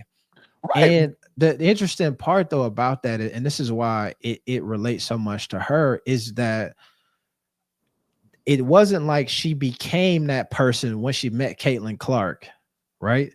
She was that person beforehand, but the only reason why people found it demonstrative is because she did it to Caitlin Clark. And then that then started the conversation of, oh, now let's put a case together of who you are post that incident. But before she even met Caitlin Clark, when she was just at Maryland or was just hooping at LSU before that game where they went head to head, she had very much the same attitude, and it was championed in some ways. You know what I'm saying? It was hyped up, and it just turned into a negative thing. It being the Barbie went from this playful moniker to, oh, now you an adult and you sexualize and you're doing this whole thing. That's where I'm saying is like kind of the weird trajectory of their like paths. When it crossed, one of them turned into America's sweetheart, and then the other one turned into America's villain. And then, so even to the point of like, she said, I'll be a villain. She didn't come out and say, hey, y'all, I want to be the villain. I'm Dennis Rodman. Somebody said, you are kind of being portrayed like a villain. Like, how can you deal with that? And she said, if I got to be the villain to be myself, then I'll be the villain. And then people took that as, well, you asked for us to treat you this way. When that ain't what she said. She said one thing that was like, they were asking her for sound bites about, how she felt. She lost that game and she didn't want to talk about it. And her teammates said, hey, Angel Reese is one of the strongest people that we know. There are so many times and ways that people treat her, and she just show up and work every day. She don't complain. She don't do anything. We'll be mad for her, and she'll tell us, don't talk about it. And then we'll press on and act like these things never happen. And then the media said, as her teammates, it was Flau'jae and Haley Van Leif sat there for about 5 minutes and just heaped praise on her. And then she got emotional and started tearing up. And then the media said, how do you feel listening to your teammates talk about you like that? And she said, this has been a lot for me. Yes. But, I'm trying to get through it. Emotional. And folks clipped it and said, Angel Reese on TV crying. She said that she can't handle this. It's too much for her. And that's the part. Is like, there's so much, like, folks have defined her based on these sound bites, but all of it seems to be part of like just a sound bite from a larger conversation that folks like want to ignore. Like, you just don't get the grace to be a whole person or a whole individual. You get to be you're an Instagram post, you're such and such. I don't know. And I think that is what resonated with me. However, I say all that to say, like, I think this is even why I even started covering the Ball family when they first got kicked off, is that I truly did not care. I thought I watched their first some high school highlights from them, and I thought they had a funky ass shot. I wasn't interested. And it wasn't until I watched a news excerpt from this guy, and he talked about how he wanted them to fail because they're dad. And he talked about how LaMelo dropping out of not going to the prom, was going to ruin his life and all of this shit. And that made me interested, because when I think of young people in certain situations, when I think about young ladies who are not as fortunate as Angel Reese, but sound like her, look like her, talk like her. If you look at Angel Reese and you realize that America thinks she ain't shit and she got $1 million, if you a little black girl who look and sound like her and America is telling you you ain't shit, you gonna believe it. And so I appreciate when they be like, yo, you ain't shit. And she be like, actually, I am some shit. And then people be like, see, she said she was shit. Well, that's just, it's not humble. You know what I'm saying? We want her to, and that, I think that's where a lot of my support for her come from. But I do understand, and I agree 100%. Like, when I think of her ability to play the game, I think she got gaps on the offense end for sure. I said that they need to bring back the dunk. You know what I'm saying? She lowered that rim and can post somebody up or do something. I've been watching her this year, and I can tell that they starting to I don't know why, but they starting to do this thing when they want her to be like a point forward, and they want her to come down and dribble and assist and all that. And I think it's just too much. It ain't her game. She can't even set shoot properly now. Yeah. No, hell no. And that's what I'm saying. It ain't. I think that's the setup for her. But I also think like she in like this weird space on the court where her personality is so big that I think that they're trying to in front of us develop her game to match her personality, right? Which there's some benefit. We've seen them do that with Bronny in LA, but It's just like when you're a superstar, from your personality, you can't. It's like if you start comedy and you already famous, you still got to go to the open mic nights to get your skill set. You know what I'm saying? You just can't jump out on the main stage and be going crazy because you're gonna get booed the hell out of there. Well, let me say this. If you come on as a headliner, then people gonna expect headliner performance. Exactly. So that's the caveat. So I like what you said about LeVar. And so we're gonna take a trip all the way back to 2017 when LeVar came into my consciousness. My first reaction to your point was, who this loudmouth ass nigga talking about his son, who, Lonzo wasn't on my radar at all like that, but I started paying attention. So my first instinct was to listen to the mainstream media. Like, I'm like, oh, helicopter daddy, like right here, like who? Like what? So then what I started doing was actually listen to LeVar talk. And I remember in my sports group at the time where it was consensus that LeVar was like some loudmouth helicopter dad. But I was like, you know what? Let me just listen to him talk. And when I heard him just speak in long form, I'm like, oh, hell no. No, this nigga's right. LeVar's right. He is just bigging his kid up. He's speaking truth. He's speaking life into his boys, which you want black men to do. Mm-hmm. He's not out of pocket. He don't. Now in real life, you know, like I know, LeVar cuss, but he don't cuss in media like that, right? LeVar's playing it. He's married. He got 2 other young boys who doing well in school. I'm like, what are y'all talking about? Yep. So I actually listened to him in length. That's how I came to a revelation.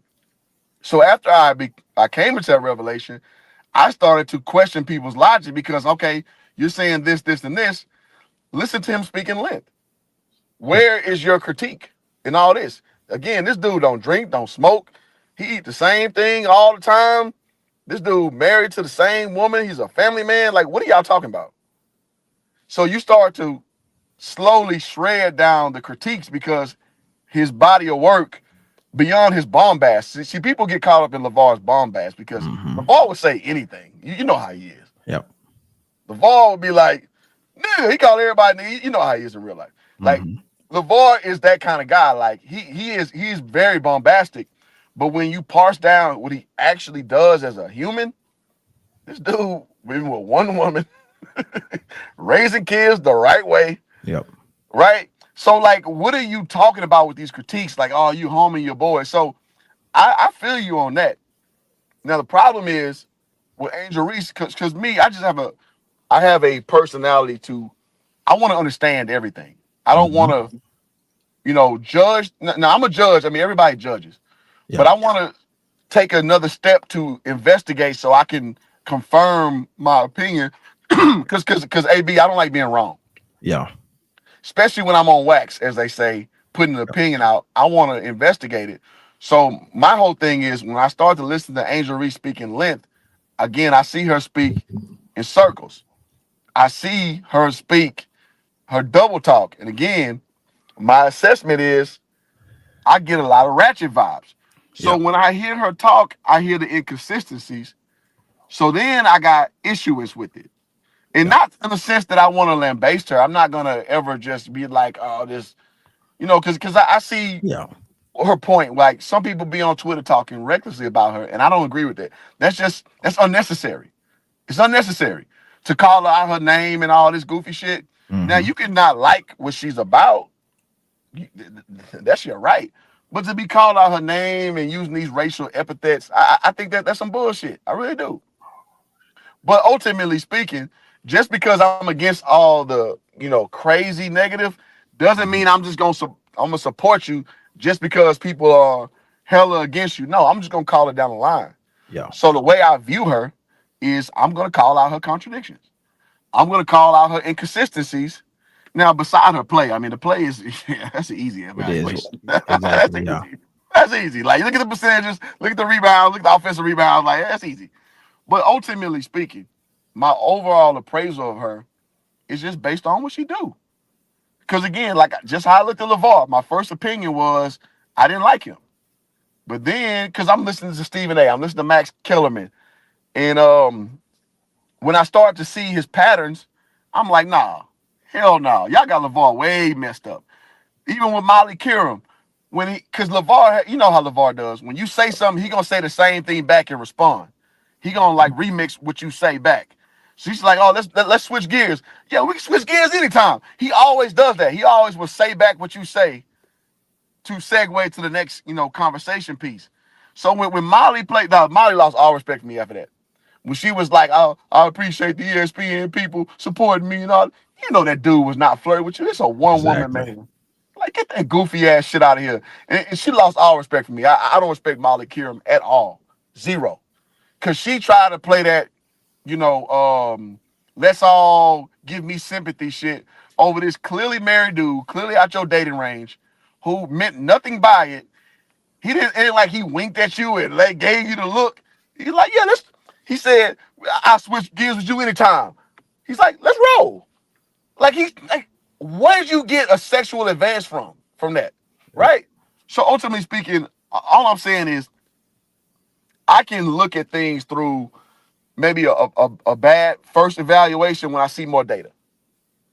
I've seen nothing from Angel Reese to change what I've seen. Because I try to, again, authenticity is what I try to do on my page. I don't want to be wrong. Or at least I don't want to be biased to the sense that I'm being blind. You know what I mean? Because I want people to listen to me. Again, not that my word is gospel, but just like, I'm giving a real evaluation of what I see. And it's just, do what you will with that information. So ultimately speaking, my appraisal is Angel Reese does not do herself no favors as she's done last year. Now, this year, again, it's been a better campaign. I give her team credit. But, and we'll see. I mean, she's a young woman. Well, she's like 24. I'm not sure. Yeah, I'd imagine because she had to graduate from 24. college and all that stuff. Yeah, she's what I expect a 24-year-old woman to do. So again, I don't lambaste her. I don't chastise her. But my appraisal is my appraisal. Can she mature past what my evaluation is right now? Absolutely. Absolutely. But I'm at where I'm at right now. Here go my question to you. You say when you listen to her talk at length, where do you hear her talk at length? So I listened to her press conference and hear her speak. Well, mostly last year because I wanted to seek a lot of understanding of her talking. And so again, when she talks long enough, she double talks. When she talks long enough, from interview to interview, there's no continuity. Well, there's poor continuity. I ain't gonna say no continuity, but poor continuity. So you claim that you don't have nothing against her, but when you keep talking through situations, when I see you react on the bench, when again going back to when Kennedy knocked it to the ground, you the first one up over clapping. Dog, I play sports just like you did, AB. Yeah, I know the energy, my boy. I know the energy, dog. What I would say is, if you, but I think that's the part that I'm talking about, where I'm saying that people look at their relationship and draw parallels. But what you would say is like, oh, Kennedy knocked somebody else over and you didn't do anything. You know what I'm saying? But what I'm saying is that from what I see from her is a level of consistency where I just was seeing, there's a clip going around now where she just set a pick on, I think his name is Alyssa Thompson. They call her like Baby LeBron or something like that, and threw her whole body into her. You know what I'm saying? Or it's just so much of that stuff that happens within that league, and like people gloss over it, and then it happens with this one person and they be like, oh, so you only do that to her, even though we don't watch you do that to 72 other different people. You know what I'm saying? Well, okay, so let me say this. In my video I put out last week, I said that her throwing at least Aaliyah Boston on the ground, that's just a basketball player. Like, it's not a big deal. It's not a big deal. She's been aggressive. Not a big deal. So I don't sit here and just everything she does like, oh, she dirty player. No, she's just been aggressive. And one thing I do know too, women don't control their body well. Like, they just be like bumper cars out there on the basketball court. But this is what I'm saying is that if she had just thrown Caitlin Clark on the ground like that, folks wouldn't have been like, oh, it was just aggressive basketball play. It would have been like, oh, she hate her. You see how she threw her on the ground? That was insane. She was she didn't have to do that. She could have Aaliyah Boston. It's like, oh, that's basketball. She could fucking elbow Aaliyah Boston in the back of the neck, and people would be like, oh, that's just how girls hoop. I think people said that though about her though. I think people said that she was dirty for doing it to Leah Boston. I'm just saying, like, I don't see it that way because I'm watching the movement. But that's what I'm saying. People said what I heard is people say she did the dirty foul on Leah Boston, and then when Caitlin Clark just randomly pushed her, she tried to act like it was actually, you know what I'm saying? It was coded. You know what I'm saying? It was a technique. It was, we're gonna say you was doing too much, and then how you going to then turn around and then act like, I don't know. I feel like we went hella far on there, but I think that I see where you're coming from. I understand where you're coming from with that. I just think, like, you know what I'm saying? Everybody, I think that she actually is she probably, in the same way that I always say this about Caitlin Clark, in real life don't feel as much hate as people think she does. People think that people hate Caitlin Clark, right? And like you said, in a group chat that's mostly based out of Houston and LA, people talk crazy. But I can guarantee you that if Caitlin Clark lived 365 days a year, there is 365 days in which she receive 98% more love than she get hate, period. And from everybody, anybody, like, obviously there's more white folks, and then so you gonna gravitate to people who look like you in some way, especially in our country. But even from black folks, man, my Facebook cats who I went to high school with and I'm from Florida. I mean, these niggas hate black dudes, hate Angel Reese. I'm talking about this nigga, boys. This the niggas I went to high school with who you would swear Caitlin Clark was their sister the way they go hard for her on, and it just don't even make sense. Like, just will post the negative Angel Reese clip just cause, you know what I'm saying?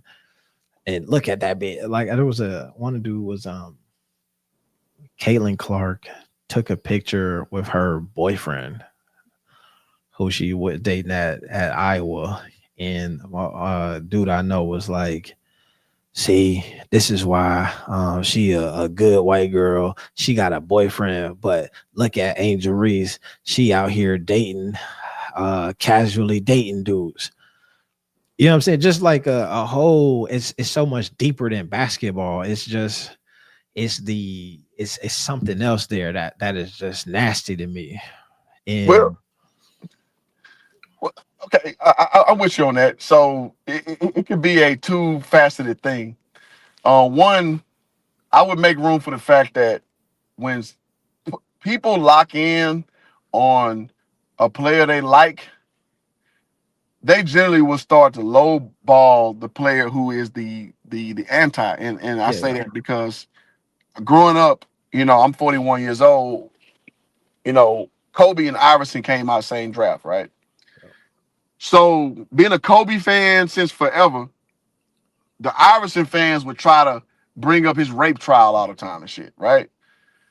And as Kobe fans, we bring up Iverson and his drug use. At the time, weed use was like a drug thing at the time. We talking about how he got in trouble in high school. So people go to low blows when you like a player. You know what I'm saying? That's kind of the nature of the game. Yeah. So combine that with the thing that some black men had this thing about, how black women from a dating standpoint ain't shit. Yeah. So maybe there's some conflation with both of those things, or some combination for that matter, of both of those. So listen, I agree with you on that premise that that's goofy to do that. Even though I view Angel as a ratchet, but I think that's out of bounds. If we're talking about basketball, let's talk basketball, man. Like, why are we bringing these other caveats into it? You know what I'm saying? Yeah. Yeah. That's what I'm saying. I know what you mean, right? I always say this to that as a LeBron fan, right? I think one of the things that I feel like I missed was really appreciating Kobe while he was like alive. You know what I'm saying? That's something that I realized once he passed is like, yeah, I fucked with Kobe. You know what I'm saying? It ain't much you probably couldn't find nothing of me saying nothing good about him. You know what I'm saying? Just because I was diehard LeBron. But once he passed, I realized how much I actually really did like Kobe and how much I missed on being able to just really appreciate his game fully. You know what I mean? Like, because your affiliation to LeBron. exactly, Right. yeah.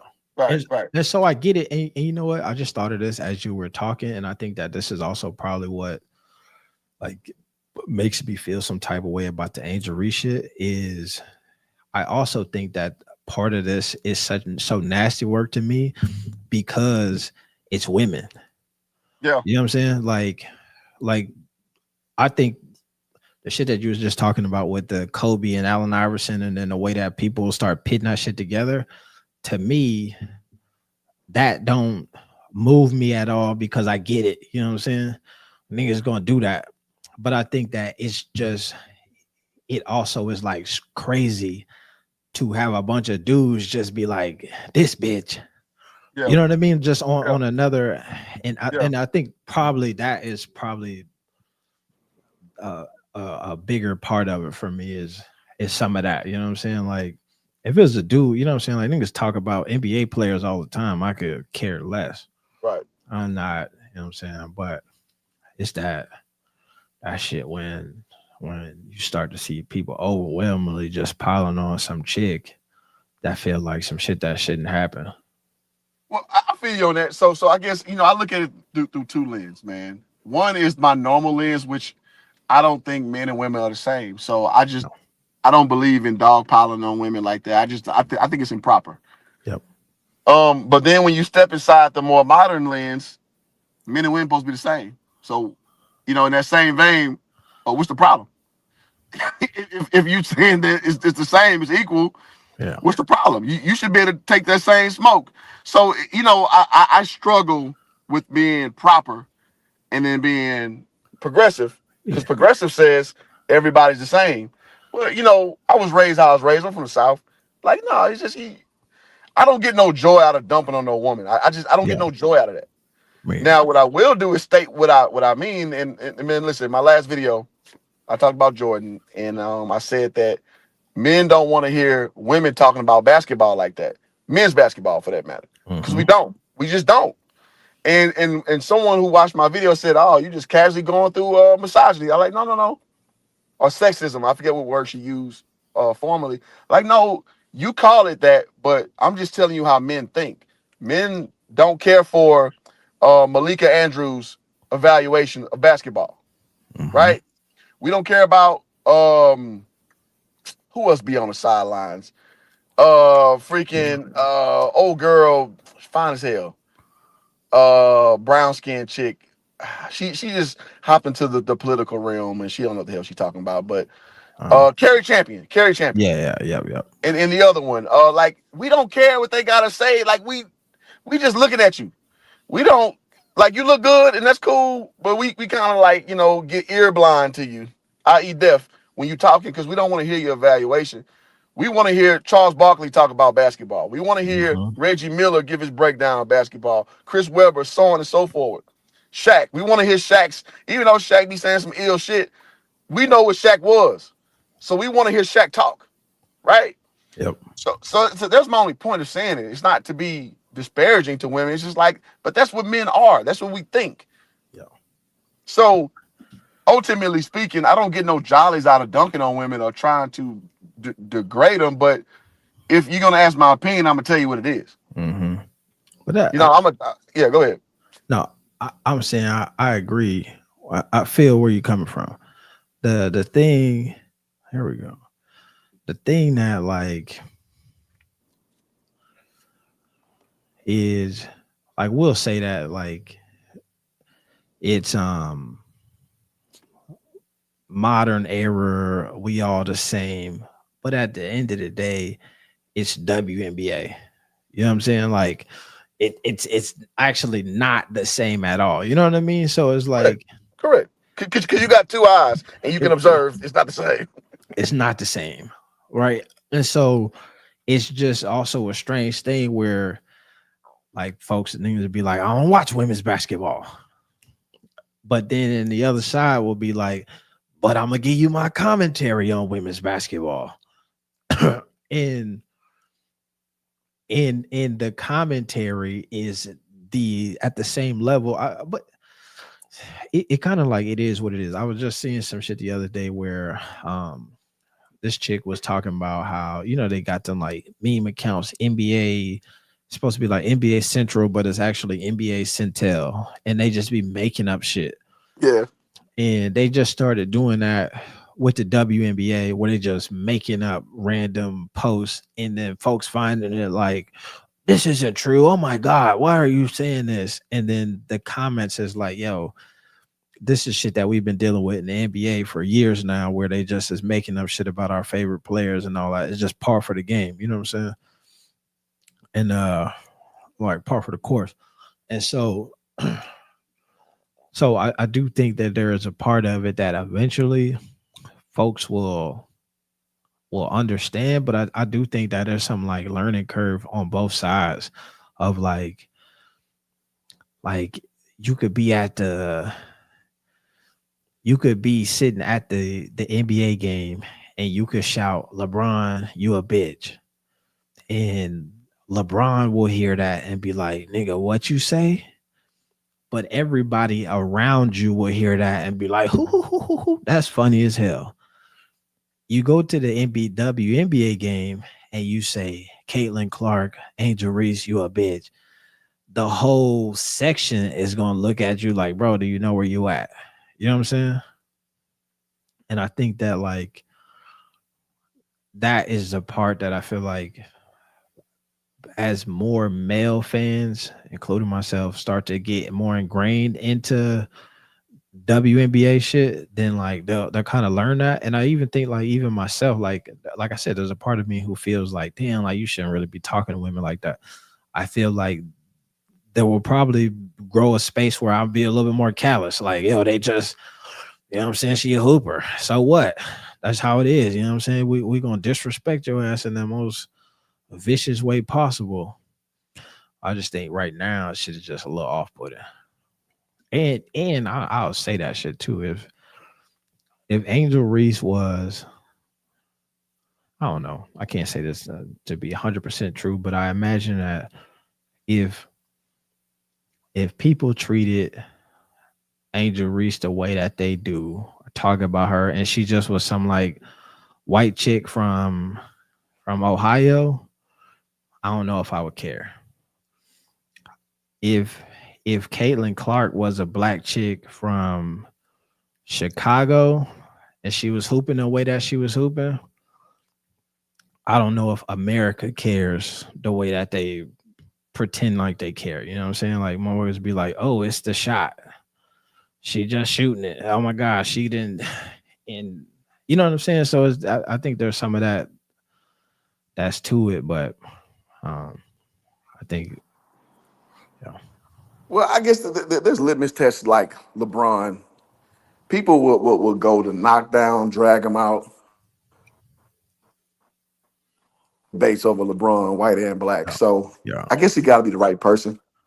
But You know what I mean? yeah. Same with Jordan. You see a lot of older white dudes who will go to war for Jordan. So, you know, I think the WNBA is just so infantile. It's hard to make a congruency. Yeah, but that's Because it. Not to cut you off, but I think the difference is it's what I'm saying over time, right? There was a time in which when the populace started watching basketball, you could be a fucking great hooper, but you was still a nigga. And like it's the black quarterback thing. You ever heard of that? Like the litmus test for black quarterbacks when they want to see, they be like, if you want to see if somebody is a low-key racist, ask them how they feel about Lamar Jackson.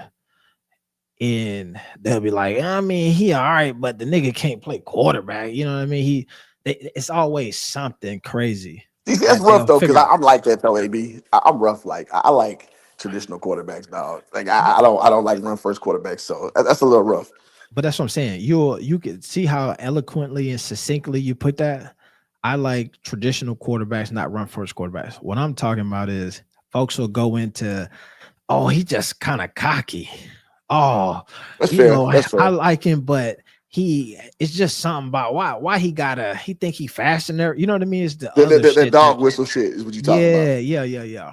And so I think that women's basketball is kind of still in that phase where there's this fan base that was already there who people appreciated, and so that's why you get love to like the ages and the Plumleys and all that shit. But this newer class of new people, like I said, we went to Caitlin Clark's first Fever game. It was a preseason game, the first time she played in Indy, and there was two white dudes sitting behind us, and they literally talked the entire game.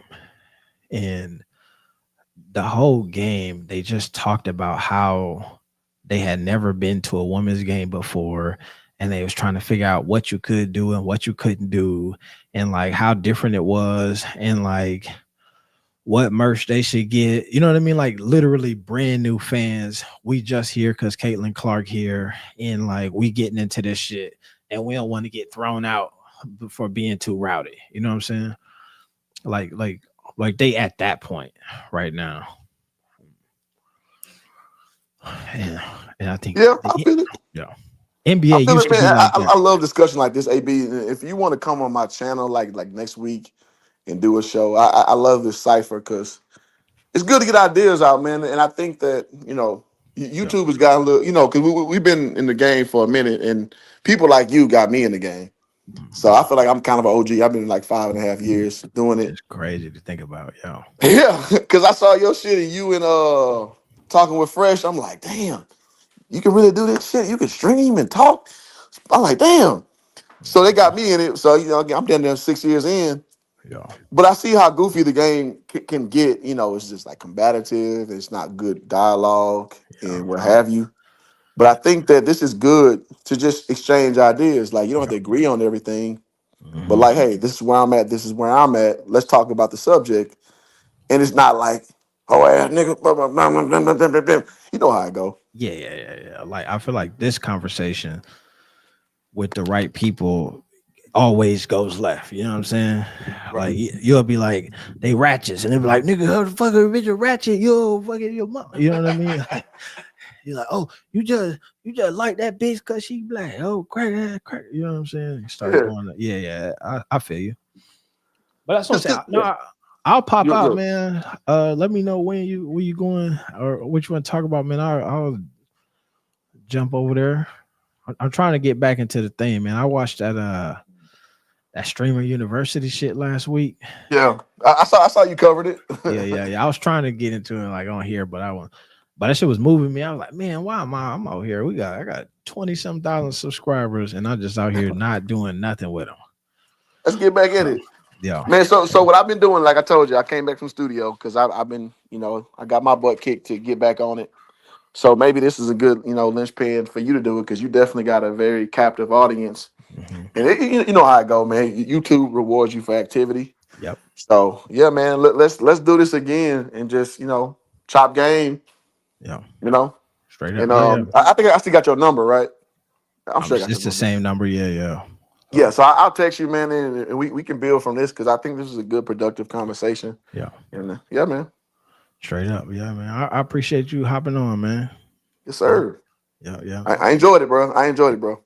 Likewise, man. I've been meaning to get a good Caitlin Clark, Angel Reese conversation off for a minute. I don't know if you could tell we were waiting to talk about that. So I appreciate that. That was therapy for me.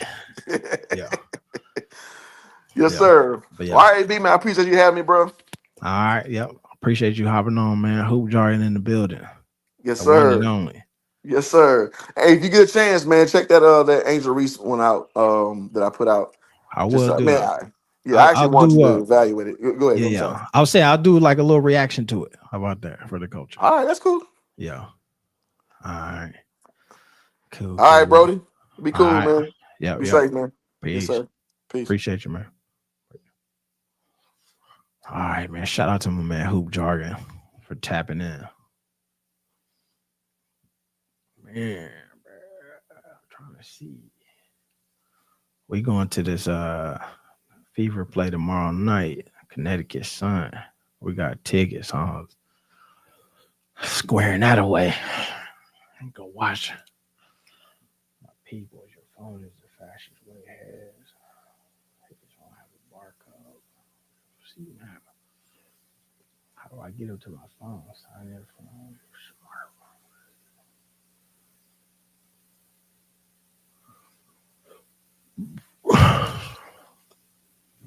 And the suite.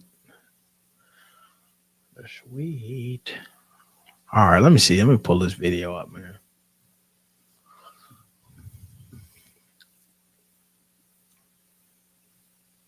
Angel Reese. All right, so we just had Hoop Jargon on here. We was talking about this. And so he got this video. Does Angel Reese really hate Caitlin Clark? I'm gonna say no. I'm gonna guess that's what he about to say. They don't hate each other. They just hoopers.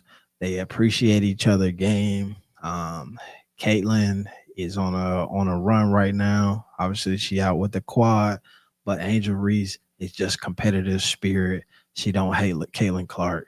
That's my guess that Hoop Jargon is gonna say. Let me know what you think. Let's watch the video. Caitlin Clark, they added again. We only 2 games into the season, man. Listen, I'm going to give you the whole rundown. Check me out in a second. I'll talk to y'all soon.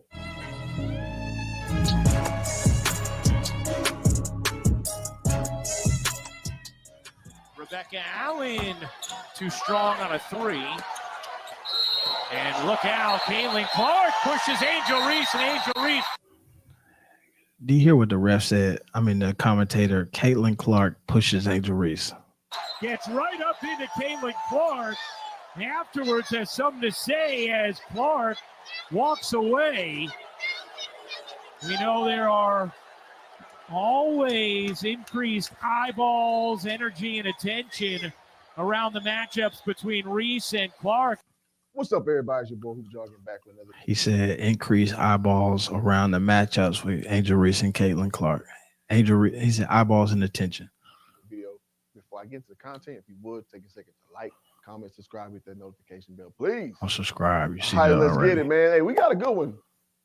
Listen, man, Angel Reese, Caitlin Clark, Magic Bird, however you want to parse this out, man, this is a gift that keeps on giving as far as WNBA content is concerned. And as we all have seen, there was a big, aftermath from a hullabaloo, as it were, from a hard foul from Caitlin Clark on Angel Reese. And so we're going to break this all down, man. We're going to walk this down slow. And I got to say this. One of the backdrops I'm going to use this is from your boy, RG3, man. Because, listen, with your boy Cornball brother, I don't agree with a lot of things he says, but I think he's spot on. And we're not going to talk about his beef with Ryan Clark. That's a video for him. Oh, no. We starting off on a shaky foot.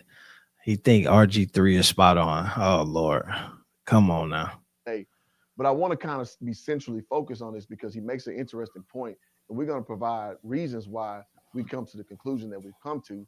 That, truth be told, Angel Reese definitely has a problem with Caitlin Clark, but we'll walk that down slow. But check this real quick. That Angel Reese hates Caitlin Clark. If you don't know, let me inform you about what happened.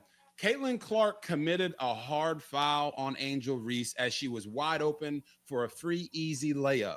Routine play. Every one of you that's watching has heard your coach tell you, hey, we ain't going to give them no easy points, no easy baskets in the paint, baby. So why do I think Angel Reese hates Caitlin Clark? It could I be just the fact want that to point out that if you say it's a hard foul, there also is a school of thought that if you give a hard foul, you're going to get these hands. And I know coaches who say that too. You're going to give a hard foul, you're going to get these hands. Boston had to save Angel Reese from ending her career. This is a still shot. After the foul that Caitlin Clark put on Angel Reese tried to hit her. But if it wasn't for Aaliyah Boston putting her arms in the way, Angel Reese would not be playing basketball. I just also want to say that we all know that if you wanted to fight somebody, you gonna fight somebody. They do this all the time in the NBA. You see it. Hold me back, hold me back, hold me back, hold me back. Don't.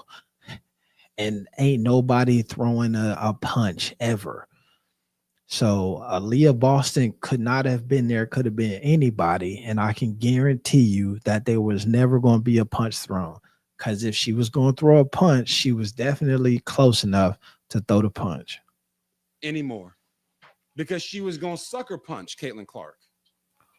Now, you tell me a time when you've seen somebody get fouled on a basketball court in a professional league where they tried to almost sucker punch somebody that they were tried to almost sucker punch, but you ain't throw a punch. Okay. Friends with. Now, after watching Caitlin Clark's flagrant foul on Angel Reese and the aftermath, there is no way Angel Reese can continue the lie that she doesn't dislike Caitlin Clark. I know what hatred looks like. Angel Reese hates Caitlin Clark. Not some basketball rivalry hate either. Hate.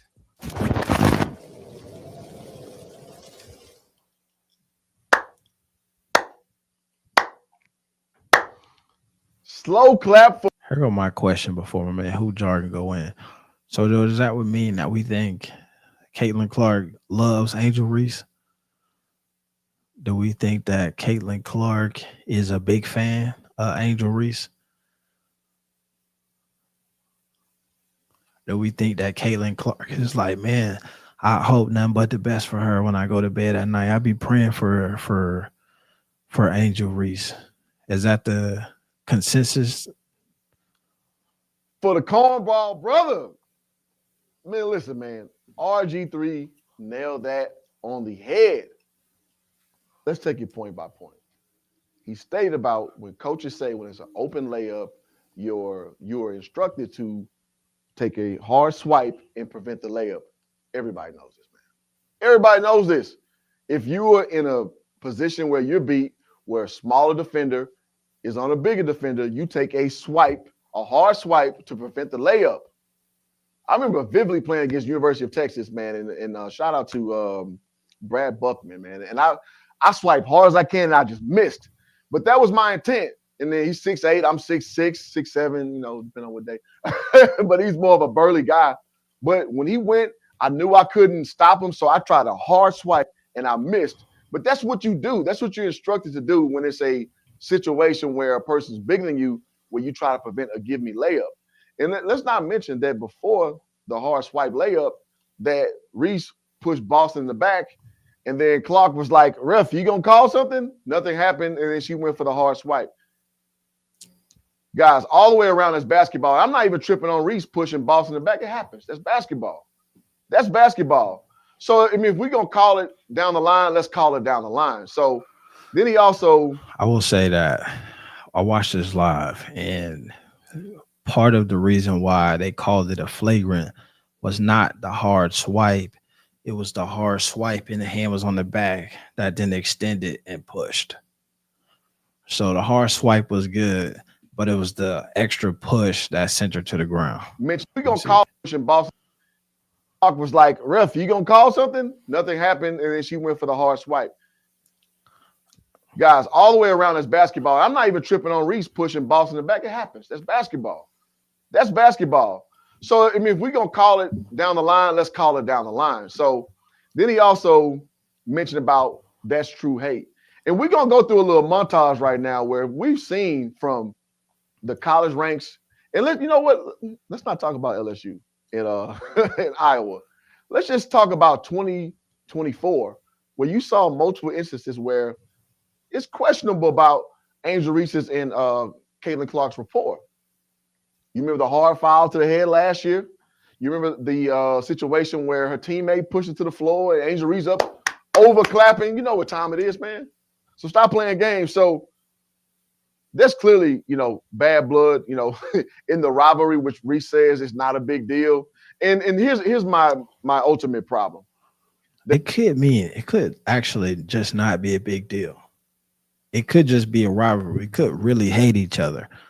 When I was in JUCO, I went to Independence Community College, and down the street, it was Coffeyville Community College. And when I was in JUCO, we didn't go down there to there. We were like a mile and a half apart. And folks from our campus would not go down there, and they had the huzz down there, and we had the huzz up here, and they wouldn't come up there because the rivalry was so intense that nobody knew what would happen. If we go down there, they gonna corner us and it's gonna go left. If they come up here, we gonna corner them and it's gonna go left. Really, this should remind me of the experiment with the monkeys when they with the water hose and the bananas. You look that up if you ain't seen it. But all that we heard was at some point there was gunfire behind us being on each other's campuses. I had never seen it, but I had heard it enough that we never went. That's what I'm saying that is rivalry. That's just some shit. We just showed up on campus and we ain't even never played them yet. I ain't been in the game versus them, but we know we not going down there and they know we not coming up here. That's not necessarily hatred, but it's just rivalry. It's smoke. That's normal. That's normal. Iowa State.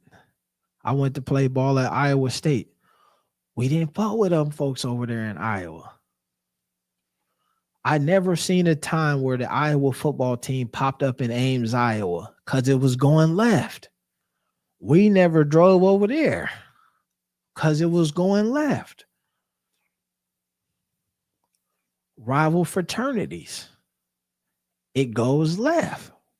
That Angel Reese tends to talk out of both sides of her mouth. And listen, I know you're saying hoop jar, you picking on Angel Reese, but the problem is she's the one who's talking. Now, I'm not saying Caitlin Clark is an angel. Caitlin Clark got her ways about herself. She's a fiery player. She got this little pouting thing she does. She complains about fouls too much, not absolving her. But the problem is Angel Reese loves to run to the. Here go my thing. And this is the gripe that I always have with the commentary, right? Is the Caitlin Clark descriptors are fiery. In most cases, that's positive. Pouting is not a positive thing, but it's not like you be pouting a little bit. I wouldn't really care about that. Well, Angel Reese is talking out the side of your mouth. Angel, you know what I'm saying? Like it's not fiery. It's not passion. It's not overconfident. It's the elevated descriptors with negative connotations. I'm not saying my man who does that solely, but that's just a larger issue when it comes to this conversation. The media to try to usurp some type of how can I put it? She wants favor. She'll say, "Oh, yeah, I'll be the villain," but then you don't want to be the villain, right? You have this demonstrative disposition about yourself and you claim to embrace it and you don't. I mean, that's other things she did, but this video is not about her other little things that she talks about. I want to keep this nice and tight. So, as a matter of fact, let's go ahead and roll the clip about her talking out of both sides of her mouth. So let's show her speaking post-game after the foul when she clearly could see when she ran up on Caitlin. This is what she said after the actual situation. Go ahead, roll it. Hey, Joe, can you take us through the flagrant foul from your perspective? Just what you saw in that play, how you interpreted what happened. Basketball play, refs got it right. Move on. And listen, in a vacuum, I'm not mad at that answer. You don't acknowledge it. Well, it's a thing called AIM. Acknowledge, ignore, move on. So she acknowledged it. She ignored the fact that it's a problem, and she moved on. So someone has been in her ear because last year, Angel Reese it's going to be a long sound bite that you can use, right? The problem is you said, okay, it's a basketball play. So why'd you run her then? Clearly you didn't feel like it was a basketball play, right? So you're being disingenuous. And then you go on TikTok right after that, and you go reshare a video saying that Caitlyn was, quote unquote, a white girl afraid of smoke. Come on now. Come on now. Listen, man, you come on. That. Quote unquote, a white girl afraid of smoke. Try to find that. We got the repost.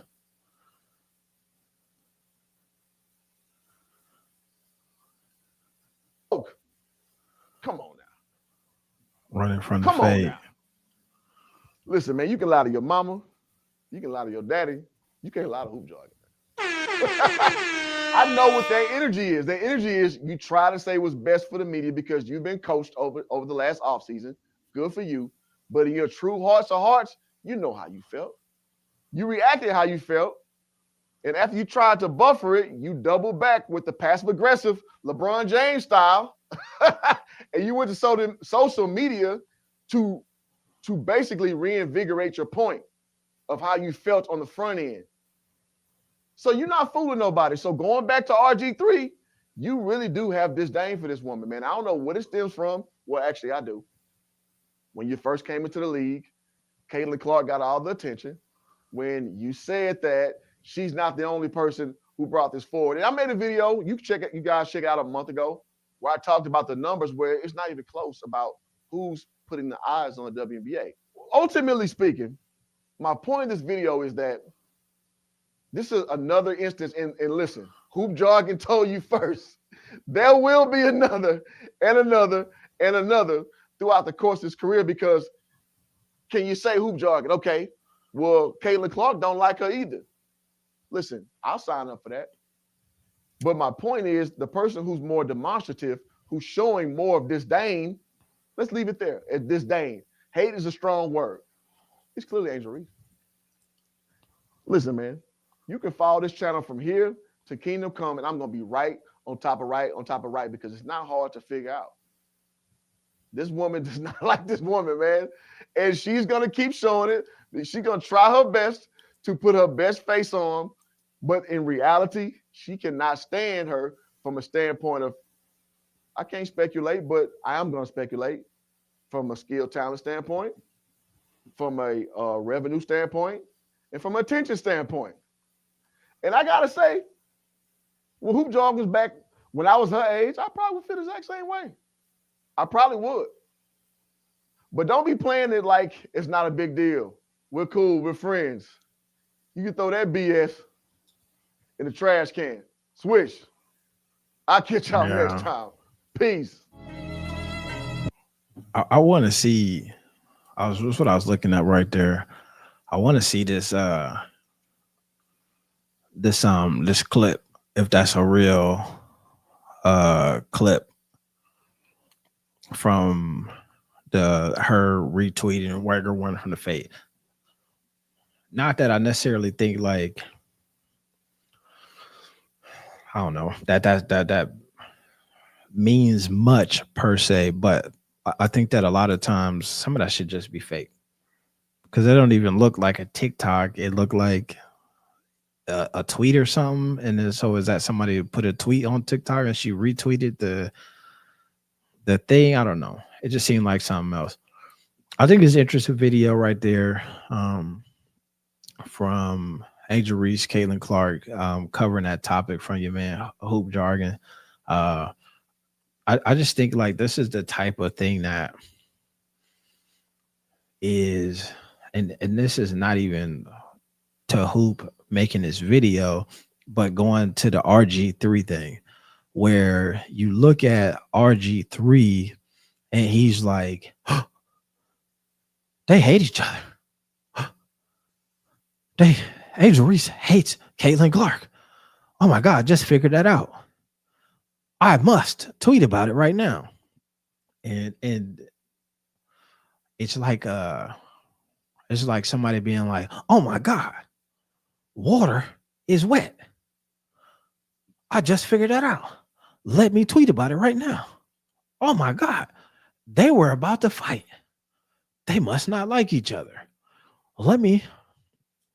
Because at the end of that, like, it's easy to say, and this is what I mean. This is the rationale that I think people skip over, is folks can draw this conclusion in their head. Simple. They can say, in that play, Angel Reese fouled Aaliyah Boston. Caitlin Clark was upset that the refs didn't call it. And Angel Reese was about to score an easy layup, so she gave her a hard foul. That was it. But then the disconnect happens when it can't be Angel Reese was upset because she just got fouled hard and then turned around and was angry about it. It's before you even got here, you was going to fight her. For 2-3 years before you even looked at her, y'all was going to fight. That's what I'm saying. Like, to me, there's all of these logical steps in the way that things happen that I feel like people avoid or don't sign up for, or they don't realize that that's going on, or they don't. And that's where the thing seems awkward to me. That whole conversation is one that like it, I don't know. I just don't get the point of it. Especially from the RG3 thing, because in his video, he don't even acknowledge that Caitlin Clark has feelings at all. He don't even acknowledge that she was upset about anything. It's just a one-way hatred. I'm sure that Angel Reese is tired of fielding Caitlin Clark questions. I'm sure that Caitlin Clark is tired of being associated with Angel Reese.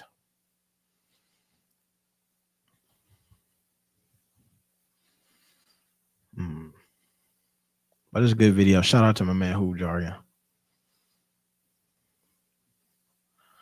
Hoop Jargon, man. One of these days I'm gonna go back and watch that other video he said he had. I did a clip on last year, I remember, about ticket prices when they played each other. That was interesting.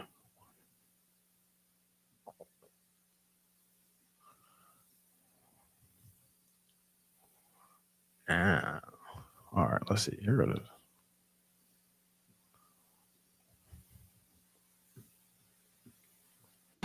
This could damage Angel's image, spark even more division in the league, and raise serious questions about TikTok account. I know the image is blurry and filled with grammatical and spelling errors. I'm honestly surprised that whoever posted this originally was able to spell the correctly.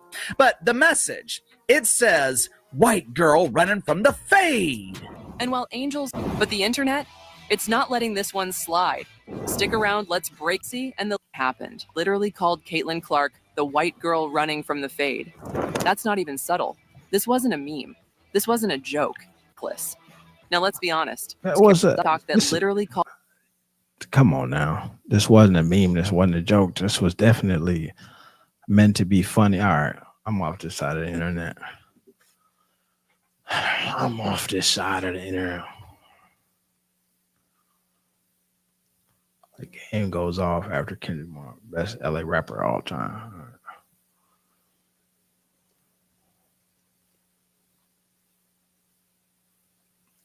Oh Lord, man, y'all ever go get a new phone and be like, man, this is a good promo, and a couple hours for every X 21 going crazy this year. This is the only game she don't have a double basically. Yeah, Dwana Barter had 21. I told you. Chelsea Mitchell had 14. Shut the league down. Yeah, Dwana Barter had 21. Brittany Sykes been killing. She had 21 and 9. And Kiki Arif, hey, rookie going crazy this year. People might go on a little losing streak. It just started. Man, we shake back though, bro. For sure. Shout out to Angel Reese becoming the fastest player in league history to get 500 points, 500 rebounds. 38 games, Tina Thompson said with 44. There we go. Shout out to Angel Reese, man. Angel Reese making some noise. How many of those are offensive rebounds? Yeah, it's a lot of me bounds in that, but you know what I mean? Excuse me? Shout out to her. Me bounds? Yeah, that's what you throw that bitch up. What was our boy that got the triple double? Ricky Davis. Yeah, she got a little Ricky Davis. Me bounds is a bar. Me bounds is hella fucking good. hilarious, bro. How many offensive rebounds you think she got out of those 500? 400. Oh, man, wait a minute. I'm gonna say at least 200 is offensive rebounds. And that's cold. And I fuck with Lisa. You were Leslie. Tristan Thompson. Lisa Leslie told her we're gonna get in the gym and work on your layup package because she shooting 33%. She's a big man. Yeah, we got you will be kicked out of the NBA. No, as a big shooting 33%, and are you taking his layups? Yeah, you will be fired. But that's what I'm saying. In the NBA, if you was a big and all you was taking was layups, you'd be in trouble. You got to dunk that bitch.